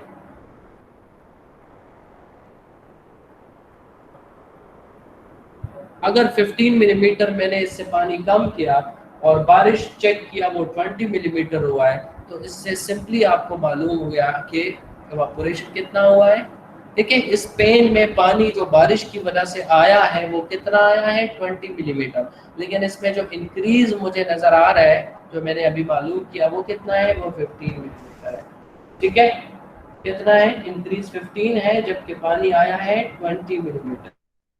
तो इसका मतलब है कि 5 मिलीमीटर गायब हुआ है। कहाँ गायब हुआ है? एवापोरेट हुआ है। तो एवापोरेशन कितना हुआ है? 5 millimetre. Is that clear? Clear है? ये बहुत सिंपल मेजरमेंट है। जी sir. In case there is rain during that time, its account must be taken by adding mathematically the amount of precipitation to water added. ठीक है, the total represents the evaporation। आप देखते हैं, in case precipitation is more than evaporation, अगर बारिश evaporation से ज़्यादा हुआ है, then water from pan is to be extracted। यानी अगर बारिश ज़्यादा होता है और evaporation कम होता है तो फिर क्या होगा? फिर जब नेक्स्ट डे आप आएंगे तो लेवल ऊपर गया होगा, तो लेवल को वापस आपने नीचे लाना है, तो फिर क्या करेंगे? पेन से पानी कम करेंगे। समझ आ रही है? लेकिन अगर आप नेक्स्ट डे आ गए और लेवल बिल्कुल सेम जगह पे है, तो इसका क्या मतलब है कि इवापोरेशन नहीं हुआ। जी सर, नहीं हुआ। नहीं, इस तरह नहीं है, इवापोरेशन हमेशा होता है। ठीक है, कम होगा लेकिन हमेशा होगा। ठीक है, इसका मतलब है कि इस दिन बारिश हुआ है, तो फिर इसके बाद जब लेवल सेम है तो इसमें ना तो आपने कुछ पानी ऐड करना है ना रिमूव करना है। अब इसके बाद आपने जाना है प्रिसिपिटेशन गेज देखना है कितना बारिश हुआ है, वहाँ चेक करें 10 मिलीमीटर बारिश हुआ है, तो इसका मतलब है 10 मिलीमीटर बारिश हुआ है और वो 10 मिलीमीटर पानी जो बारिश का पानी था वो पेन में आ गया है, लेकिन वो फिर एवापोरेट हुआ है। तो इसका मतलब है कि जितना प्रिसिपिटेशन है सेम एवापोरेशन है, तो इस वजह से लेवल यहाँ पे वही रिमेन। क्लियर है? जी। अच्छा, एवापोरेशन पेन जब डिस्कस करते हैं, ये तो मैंने स्टैंडर्ड आपको तरीका बता दिया, प्रोसीजर ये है। फिर इसके लिए मुख्तलिफ किस्म के पेन यूज होते हैं। ठीक है, types of evaporation pens.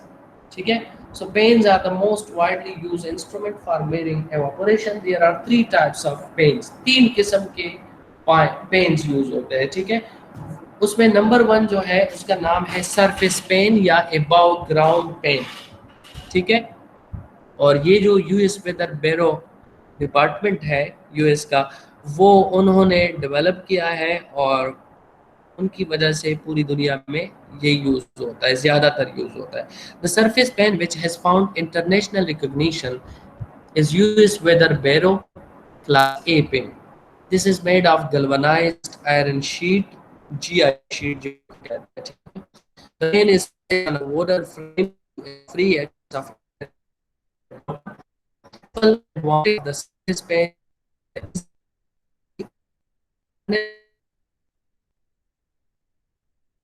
in floating pen.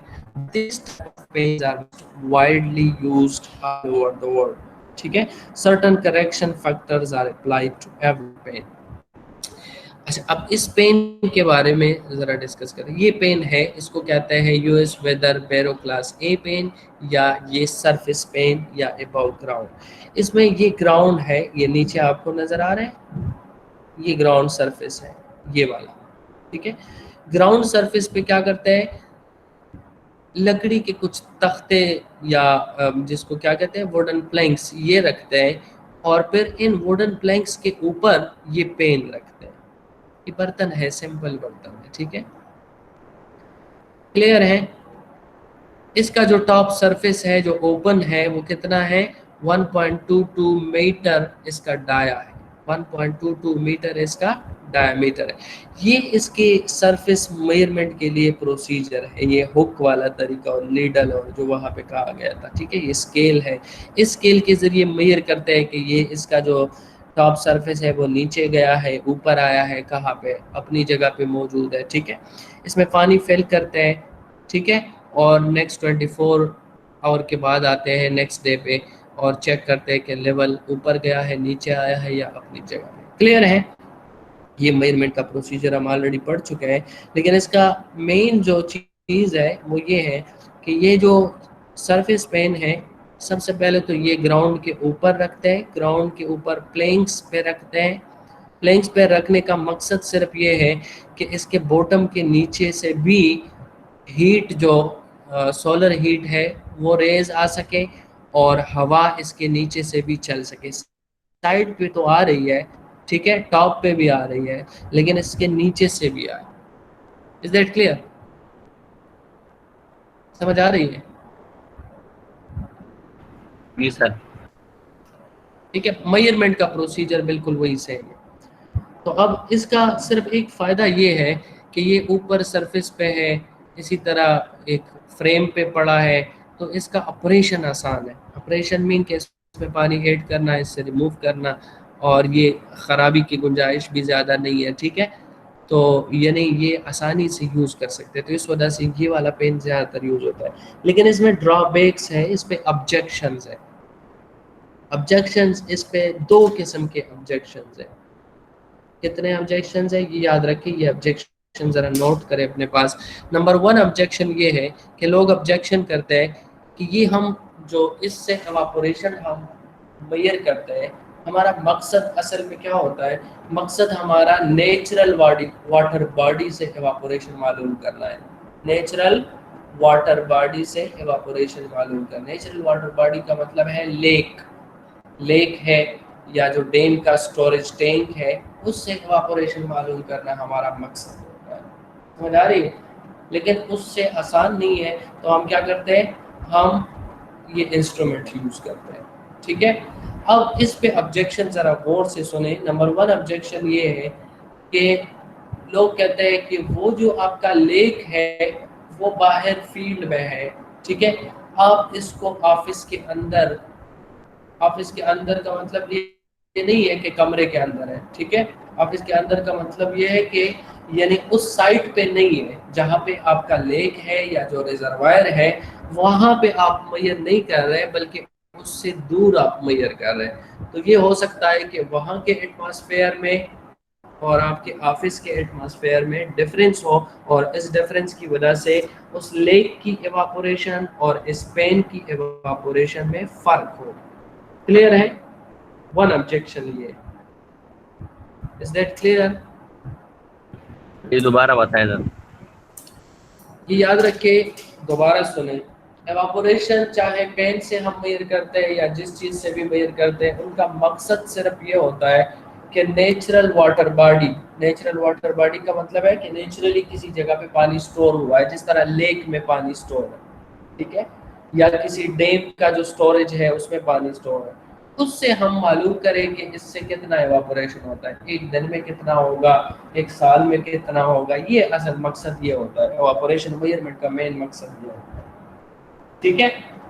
तो नेचुरल स्ट्रक्चर के लिए हम नहीं कर सकते, हम क्या करते हैं, ये पेन यूज करते हैं। समझ आ रही है? मेजरमेंट के लिए ये पेन यूज करते हैं। तो एक ऑब्जेक्शन ये है कि ये पेन आपने कहाँ पे रखा है, ऑफिस में रखा है, और ऑफिस में आप मेजर करते हैं, जबकि नेचुरल स्ट्रक्चर बाहर फील्ड में है, फील्ड आपसे दूर है। अगर फील्ड आपसे दूर है तो फील्ड का एटमॉस्फेयर और ऑफिस का एटमॉस्फेयर दोनों में फर्क होगा। समझ आ रही है?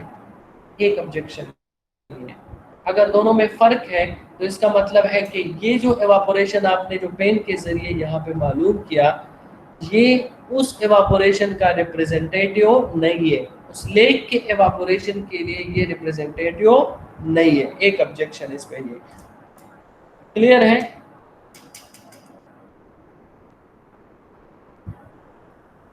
सिंपल वर्डिंग ये है कि किस चीज़ में फ़र्क है, एटमॉस्फेयर में फ़र्क है। इस पेन का एटमॉस्फेयर डिफरेंट है और जिस लेक के लिए आप मालूम करना चाहते हैं उसका एटमॉस्फेयर डिफरेंट है, ठीक है। तो इस वजह से ये उसका रिप्रेजेंटेटिव नहीं दे सकता, ये ऑब्जेक्शन है। दूसरा ऑब्जेक्शन इस पे ये है कि लेक का स्ट्रक्चर अगर आप देखें या स्टोरेज टैंक का स्ट्रक्चर या जो डैम का स्टोरेज है उसका स्ट्रक्चर, जनरली हम लेक ड्रा करते हैं। लेट्स सपोज लेक का स्ट्रक्चर इस तरह होता है, तो इस स्ट्रक्चर में हीट और विंड और तमाम फैक्टर के लिए ओपन कौन सी जगह है, सिर्फ टॉप सरफेस है। समझ आ रही है? सिर्फ टॉप सरफेस पे सोलर रेडिएशन भी आ रही है, सिर्फ टॉप सरफेस पे हवा भी चल रही है। समझ आ रही है? नेचुरल स्ट्रक्चर में।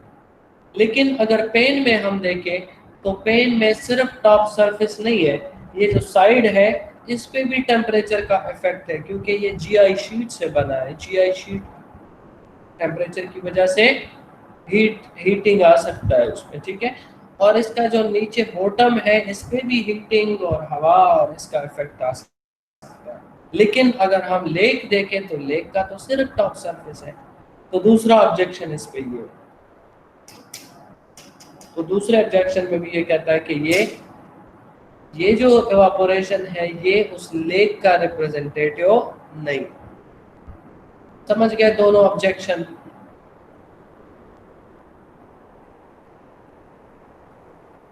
हेलो, जी सर। बाकी हाँ सो जी। रहे हैं, बाकी सो रहे हैं या सिर्फ एक असद है जो सुन रहा है? No sir. समझ गए सर समझ गए सारे? Yes sir. ठीक है। तो ये दो ऑब्जेक्शन, इन दो ऑब्जेक्शन को खत्म करने के लिए फिर बाद में दो पेन्स आ गए, दो और पेन्स आ गए, ठीक है। वो पेन्स है, नंबर 1 है संकन पेन, ठीक है, और दूसरा है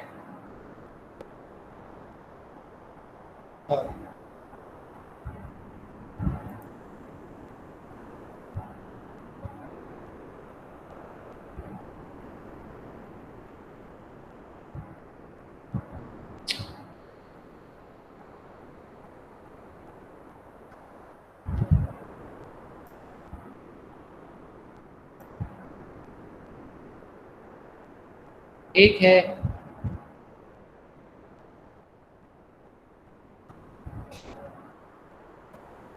संकन पेन और दूसरा पेन है फ्लोटिंग पेन। ये दो पेन पे रहा हुआ है।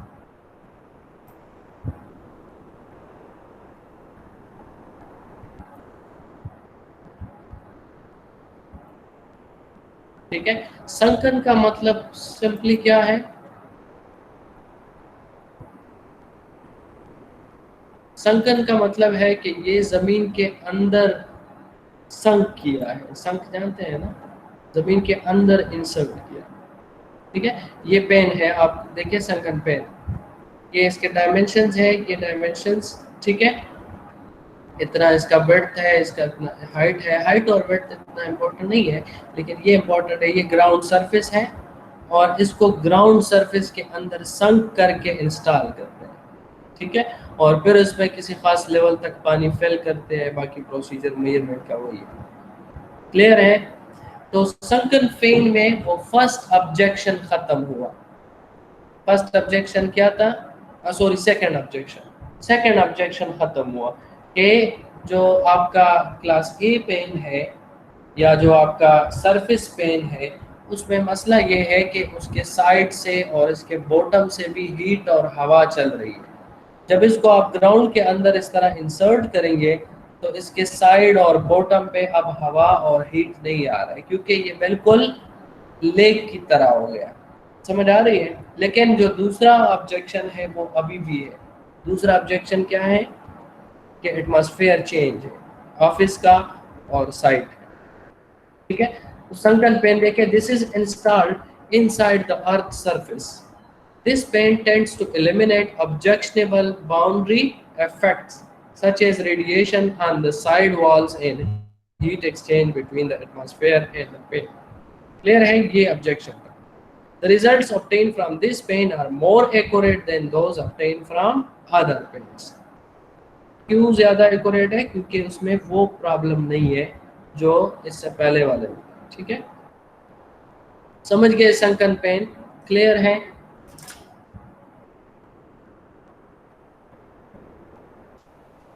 Yes sir. अच्छा, थर्ड वन जो है इसको फर्स्ट ऑब्जेक्शन खत्म करने के लिए बनाया गया था। फर्स्ट ऑब्जेक्शन क्या था कि आप लेक के लिए मालूम करना चाहते हैं तो उसी लेक में ही मालूम करें, वहां पे मालूम करें, ऑफिस में मालूम ना करें। ठीक है, तो ये आया है float pan. As the name indicates the floating pans float over the surface of lake. जिस लेक के लिए हम एवापोरेशन मालूम करना चाहते हैं उसी लेक पे जाएंगे और ये जो पेन है जिसको फ्लोटिंग पेन कहते हैं, ये पेन हम उसी लेक के पानी में रखेंगे और फिल करेंगे और वहीं पे हम मेजरमेंट करेंगे, ऑफिस में नहीं करेंगे। तो फिर उसको क्या कहते हैं? इसको फिर फ्लोटिंग पेन कहते हैं।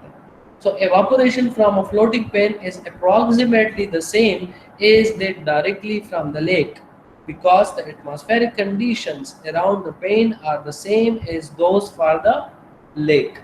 Lake evaporation made by such pen is free from the effect of the atmosphere. Effect of the atmosphere mean जो ये ताकि यहाँ पे एटमॉस्फेयर डिफरेंट है और ऑफिस पे एटमॉस्फेयर डिफरेंट है, तो वो बात अब खत्म हो गई अगर फ्लोटिंग पेन यूज करते हैं। ये फ्लोटिंग पेन का एक शिमेटिक डायग्राम आपको दिखाया गया है। ये लेक है जिसके लिए हम इवापोरेशन मालूम करना चाहेंगे। ठीक है, क्या करेंगे?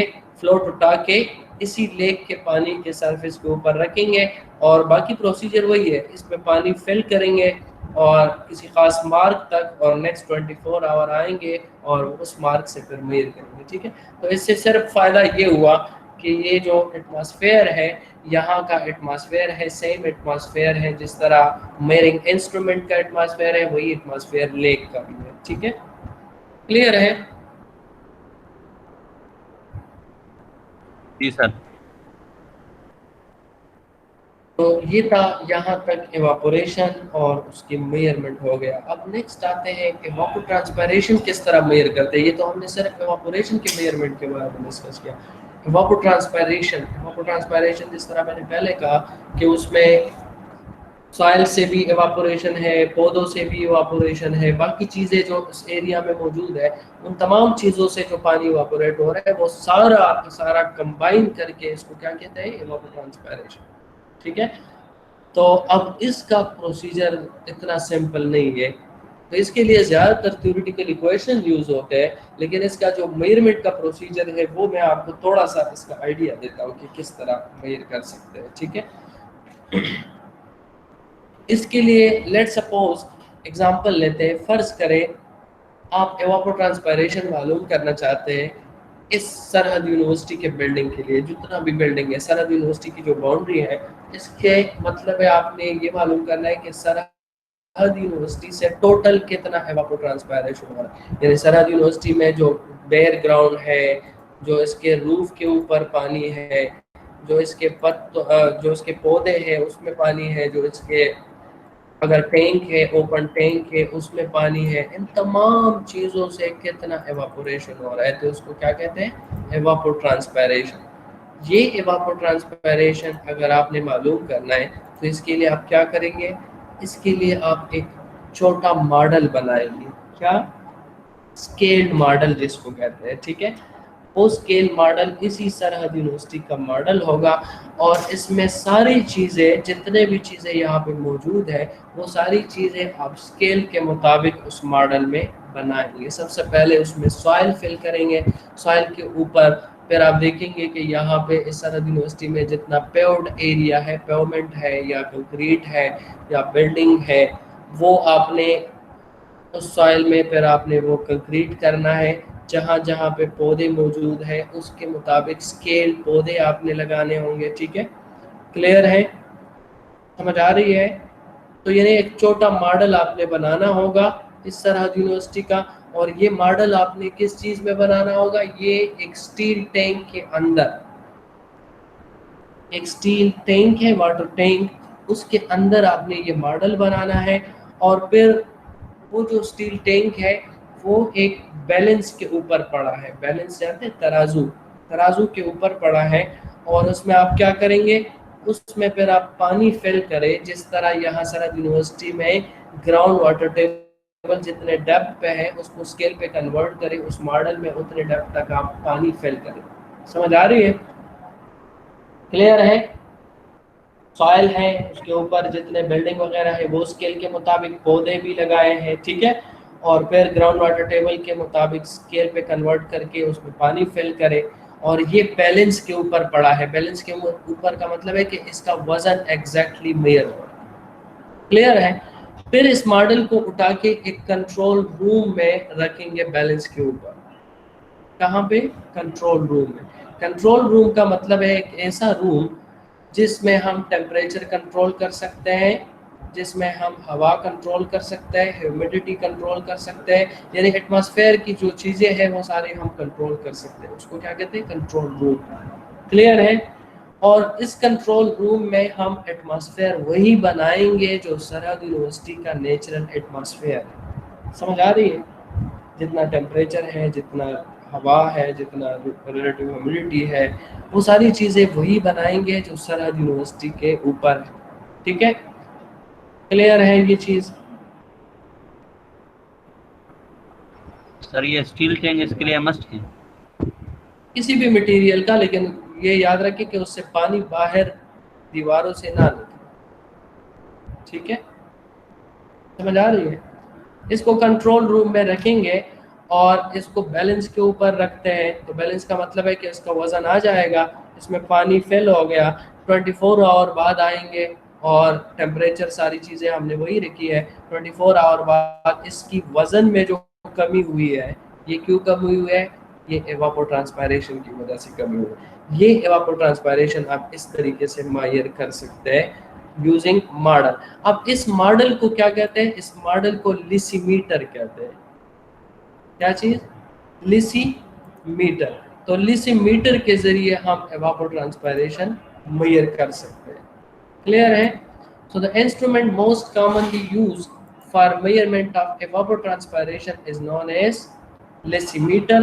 The lysimeter consists of a small tank filled with water, filled with soil and having the same vegetation cover as that of the adjacent area. Adjacent area जिस तरह मैंने सरहद का एग्जांपल दिया, जिस तरह सरहद का सिचुएशन है, यानी बैकग्राउंड कितना है, पेव्ड एरिया कितना है, वेजिटेशन कितना है, प्लांट्स कितने हैं, वो सारे उस टैंक के अंदर अपने स्केल के मुताबिक बना देंगे।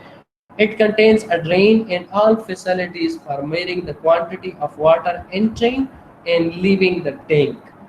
क्लियर है? कितना पानी इसमें से ऐड हुआ या इसमें से बाहर निकला है, इसकी मेजरमेंट के लिए जिस तरह मैंने बैलेंस का एग्जांपल दिया, ठीक है, उससे आप मालूम कर सकते हैं। The vegetation in the tank is either water from lower side of the tank bye maintaining a constant water table और फ्रॉम ए बॉ, फुवारे के जरिए जिस तरह बारिश होता है। ठीक है? क्लियर है? ये बहुत शॉर्टली बताया है, डिटेल के साथ मैंने नहीं बताया, लेकिन इसको डिटेल में हम नहीं जाते, इसको शॉर्टली बस यही काफ़ी है। ठीक है?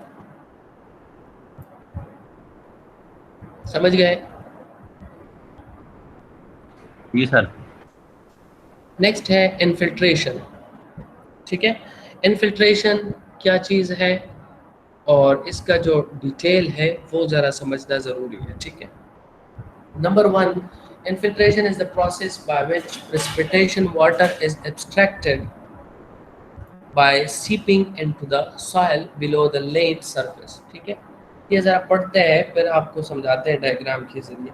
It is also taken as water loss due to absorption of water by the ground surface. यानी जो पानी नीचे एब्जॉर्ब होता है, ठीक है, उसको हम क्या कहते हैं? प्रेसिपिटेशन। ग्राउंड सरफेस के ऊपर पानी मौजूद है या फ्लो कर रहा है, इसमें से जो पानी नीचे सरफेस में एंटर होगा, नीचे जब एंटर होगा सॉइल में, बस इसको हम क्या कहते हैं? इनफिल्ट्रेशन। ठीक है? ये जो इनफिल्ट्रेशन पानी है, इनफिल्ट्रेशन का जो पानी है, ये जब नीचे एंटर होता है तो यहाँ पे इसको क्या कहते हैं? इनफिल्ट्रेशन कहते हैं। लेकिन जब नीचे जाता है तो फिर इसको 2 पार्ट्स में डिवाइड करते हैं। यही इनफिल्ट्रेशन फिर 2 पार्ट्स में डिवाइड हो जाता है। ठीक है? एक वो है जो अब नीचे सॉइल में गया है, लेकिन सॉइल में अब हॉरिजॉन्टली मूवमेंट करता है, यानी फैलता है, सॉइल के अंदर फैल जाता है, ठीक है। नीचे वर्टिकली डाउनवर्ड नहीं जाता, हॉरिजॉन्टली मूवमेंट करता है। और ये जो हॉरिजॉन्टली मूवमेंट करता है, इस पानी को क्या कहते हैं? इसको इंटरफ्लो कहते हैं। क्या? इंटरफ्लो या थ्रू फ्लो भी इसको कहते हैं, ठीक है। दूसरा, इसमें से कुछ पोर्शन नीचे वर्टिकल मूवमेंट करता है, डाउनवर्ड नीचे जाता है डीपर लेयर्स की तरफ, ठीक है। इस प्रोसेस को परकुलेशन कहते हैं। जो नीचे जाता है वो परकुलेशन है, ठीक है। और जो नीचे पानी है उसको परकुलेटेड वाटर कहते हैं। क्लियर है?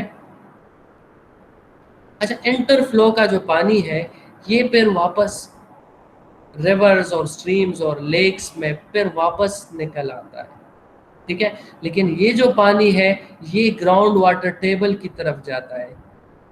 समझ आ रही है? परकुलेशन वाला जो पानी है ये ग्राउंड वाटर फ्लो की तरफ जाता है। ग्राउंड वाटर फ्लो वो पानी है जो नीचे ग्राउंड वाटर टेबल के नीचे जो पानी है उसको क्या कहते हैं? ग्राउंड वाटर कहते हैं, ठीक है। So infiltration is measured in terms of depth of water lost in unit time. Again, ये भी depth of water lost in unit time, infiltration rate जिसको कहते हैं, ठीक है। This is necessary as amount of infiltration varies with time. Time के साथ इसको क्यों मेजर करते हैं, रेट क्यों मेजर करते हैं? क्योंकि इन्फिल्ट्रेशन जो है ये टाइम के साथ चेंज होता है। टाइम के साथ किस तरह चेंज होता है? यानी अभी जब बारिश शुरू होगा तो स्टार्ट में इन्फिल्ट्रेशन बहुत ज़्यादा होगा। क्यों? क्योंकि स्टार्ट में ग्राउंड बिल्कुल ड्राई है, उसमें पानी नहीं है, अभी बारिश शुरू हुआ, तो इस वक्त इन्फिल्ट्रेशन रेट यानी तेजी से नीचे पानी इन्फिल्ट्रेट होगा, ठीक है।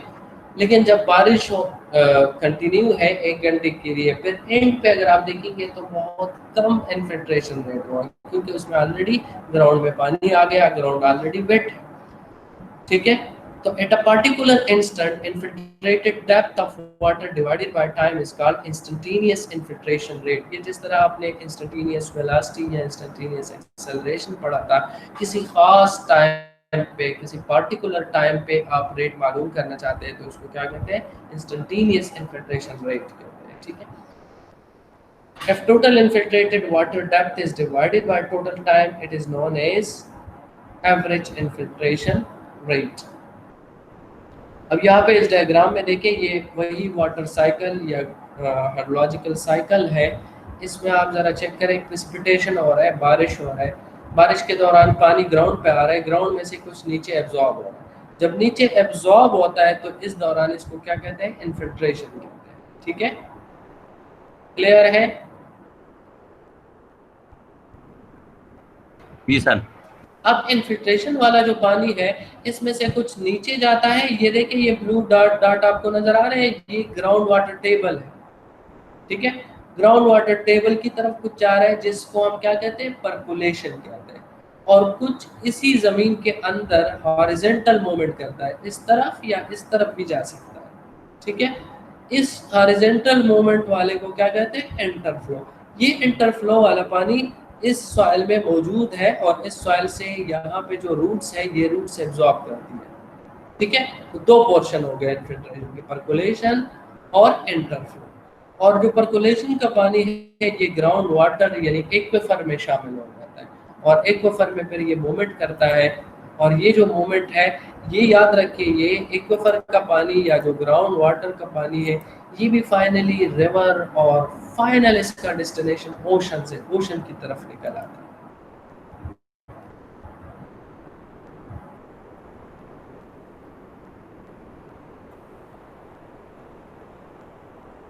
ठीक है। एक और डायग्राम है जिसमें कुछ ज़्यादा डिटेल है वाटर साइकिल के बारे में, ठीक है। लेकिन इसमें ज़्यादा चीज़ें हमें नहीं चाहिए, मुझे सिर्फ इसमें ये देखना है कि देखिए, सबसे पहले इवापोरेशन होता है, ये क्लाउड्स बन जाते हैं, ठीक है। क्लाउड से प्रेसिपिटेशन यहाँ पानी के ऊपर भी हो सकता है, ये क्लाउड्स मूवमेंट भी कर सकते हैं, बाद और इलाकों पे भी प्रेसिपिटेशन हो सकती है, ठीक है। ये अगर लेट सपोज बर्फ़ है, आइस है, तो इससे सब्लिमेशन प्रोसेस भी डायरेक्ट हो सकती है, इवापोरेशन के बजाय सब्लिमेशन, और वापस क्लाउड बन करके वापस प्रेसिपिटेशन के लिए। अच्छा, फिर ये जो पानी है ये जब ग्राउंड के ऊपर मूवमेंट करता है, जिस तरह यहाँ पे मूवमेंट कर रहा है, इसको रन ऑफ कहते हैं। ठीक है, रन ऑफ के दौरान भी इसमें से इन्फिल्ट्रेशन हो रही है। ये पानी किसी डिचेस वगैरह, लेक वगैरह में स्टोर हो गया, इससे भी इन्फिल्ट्रेशन हो रही है। ठीक है, और ये फिर नीचे जाके इन्फिल्ट्रेशन तो ऑलरेडी डिस्कस हुआ। इसमें फिनोमेना जो हमने डिस्कस किए उनकी डिफिनीशंस भी है, ये फिगर ज़रा आप डिटेल से फिर देखें, बहुत सारी चीज़ें इससे क्लियर हो जाएगी। ठीक है, अब लास्ट चीज़ है फैक्टर अफेक्टिंग इन्फिल्ट्रेशन। कौन से फैक्टर है जिससे इन्फिल्ट्रेशन कम या ज़्यादा हो सकता है, जिस तरह एवापोरेशन के लिए हमने डिस्कस किया। ठीक है, वो फैक्टर अभी देख रहे हैं। ठीक है, तो फैक्टर इसमें मैंने लिखे हैं, लेकिन इनके साथ एक्सप्लेनेशन नहीं लिखा है, क्योंकि एक्सप्लेनेशन हर किसी का अपना होगा, डिफरेंट होगा। समझ आ रही है? हर किसी का एक्सप्लेनेशन डिफरेंट होगा। और याद रखें, ये जो फैक्टर है ये आप किसी भी साइड से एक्सप्लेन कर सकते हैं, लेकिन एक्सप्लेनेशन ज़रूरी है। ठीक है, जिस तरह अब मैं आपको कहता हूँ कि नंबर 1 है कंडीशन ऑफ ग्राउंड। सबसे पहले तो ये बताएं कि कंडीशन ऑफ ग्राउंड से क्या मतलब है। मतलब क्या है कंडीशन ऑफ ग्राउंड? ये प्लेन है या वो हिली एरिया से इस तरफ?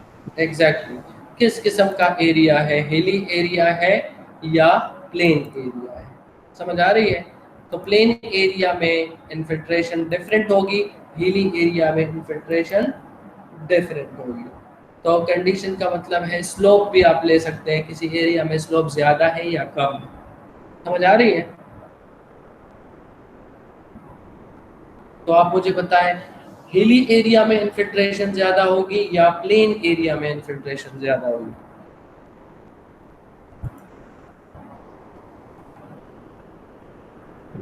सर प्लेन एरिया में ज्यादा होगी। क्यों? वो प्लेन है, ज्यादा पानी अब्जॉर्ब करेगा, सरफेस ज्यादा है। अब ये चीज़ जो क्यों मैंने पूछा ये इम्पोर्टेंट है। अगर ये फर्ज करे क्वेश्चन आ जाए तो सिर्फ फैक्टर के साथ ये नहीं लिखना है कि हिली एरिया में ज़्यादा होगी और सॉरी हिली एरिया में कम होगी और प्लेन में ज़्यादा। इसका रीज़न भी बताना है। रीज़न क्या है? रीज़न ये है कि प्लेन एरिया में पानी ज़्यादा देर के लिए रुकता है, या अगर मूवमेंट भी कर रहा है रन ऑफ तो वो स्लोली जा रहा है, जबकि हिली एरिया में वो पानी तेज़ी के साथ जा रहा है। ठीक है, तो एक ही किस्म का ग्राउंड है, एक ही किस्म का सॉइल है, लेकिन एक सॉइल पे तेजी के साथ पानी मूव कर रहा है, दूसरे पे स्लो स्लो जा रहा है। तो किस में ज़्यादा चांस है इन्फिल्ट्रेशन का? जो स्लो जा रहा है उसमें इन्फिल्ट्रेशन ज़्यादा होगी, जो तेज जा रहा है उसमें इन्फिल्ट्रेशन कम। क्लियर है? जी सर। दूसरा है presence of vegetation. Vegetation greenery ज़्यादा है। अगर दो एरियाज है, बाकी चीज़ें बिल्कुल सेम है, सारी चीज़ें, बारिश भी सेम है, पानी भी सेम है, ठीक है, वेदर भी सेम है, ठीक है, एक जगह में वेजिटेशन ज़्यादा है, दूसरी जगह में वेजिटेशन कम है। तो आप मुझे बताएं कौन सी एरिया में इन्फिल्ट्रेशन ज़्यादा होगी? जिसमें वेजिटेशन कम है वहाँ पे ज़्यादा होगी, या जिसमें वेजिटेशन ज़्यादा है वहाँ पे ज़्यादा?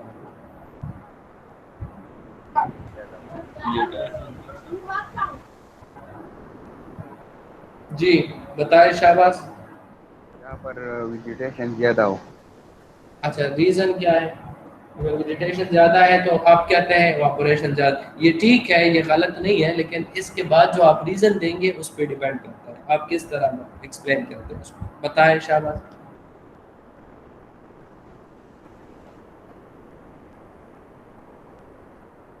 बताएं ना, प्रेजेंस ऑफ वेजिटेशन ज़्यादा होने से किस तरह इन्फिल्ट्रेशन ज़्यादा होगी?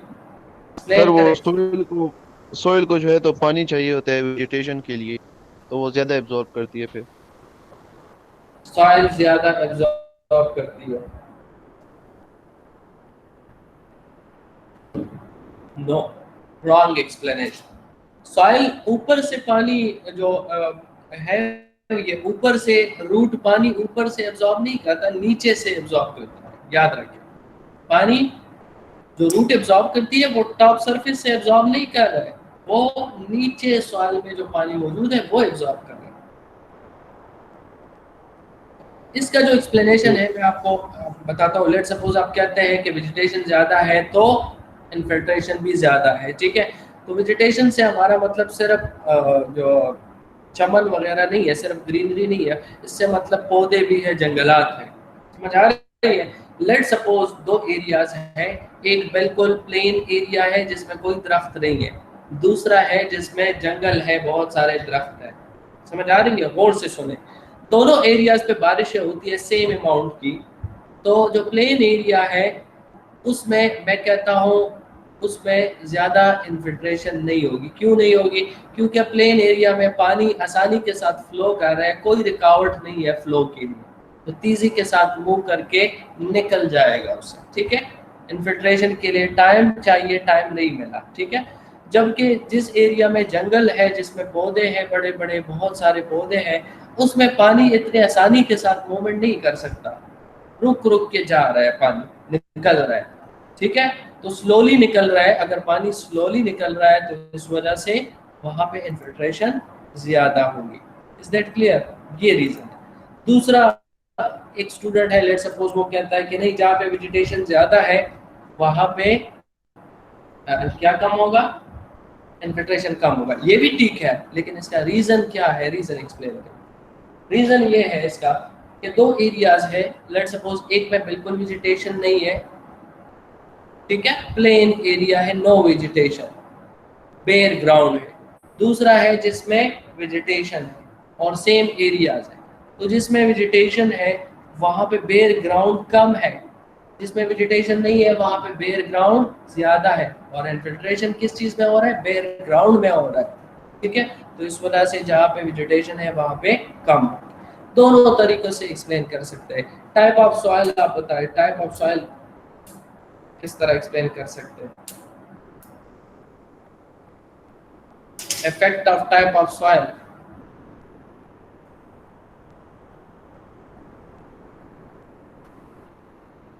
जी, effect of type of soil बताएं। Type of soil, normally soil के हम दो किस्म के सॉइल देखते हैं, फाइन सॉइल और ग्रेनुलर सॉइल, यानी सैंड और ग्रेवल वगैरह, और क्ले। तो कौन से सॉइल में ज़्यादा इन्फिल्ट्रेशन होगी? सैंड और ग्रेवल में ज़्यादा इन्फिल्ट्रेशन होगी, क्ले में कम इन्फिल्ट्रेशन होगी। स्टॉर्म कैरेक्टरिस्टिक बारिश पे भी डिपेंड करता है, किस किस्म का बारिश है। तेज़ बारिश में कम इन्फिल्ट्रेशन होगी, स्लो बारिश में ज़्यादा इन्फिल्ट्रेशन होगी। टेम्परेचर पे भी इफेक्ट करता है। टेम्परेचर पे किस तरह इफेक्ट करता है? अगर टेम्परेचर ज़्यादा है तो इन्फिल्ट्रेशन कम होगी, क्योंकि इन्फिल्ट्रेशन के लिए पानी कम मिलेगा, इवापोरेशन ज़्यादा होगा, ठीक है। और अगर टेम्परेचर कम है तो फिर इन्फिल्ट्रेशन के चांसेस ज़्यादा है। प्रॉपर्टीज़ ऑफ वाटर पे भी डिपेंड करता है, किस किस्म का वाटर है, इसमें इम्प्योरिटीज़ ज़्यादा है, इम्प्योरिटीज़ कम है, इस पे भी डिपेंड करता है इन्फिल्ट्रेशन, ठीक है। तो ये सारे फैक्टर्स हैं जिससे इन्फिल्ट्रेशन इफेक्ट हो सकता है। So this was all about today's lecture. बाकी अगर आप लोगों का कोई क्वेश्चन है तो अभी क्वेश्चन पूछ सकते हैं, बाकी लेक्चर कंप्लीट हुआ। Okay, thank you very much.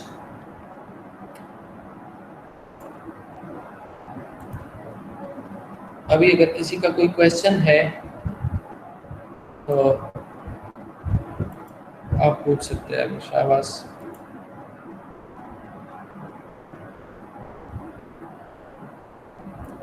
Any question? No question? Okay, thank you very much. This was all about today's lecture. Okay.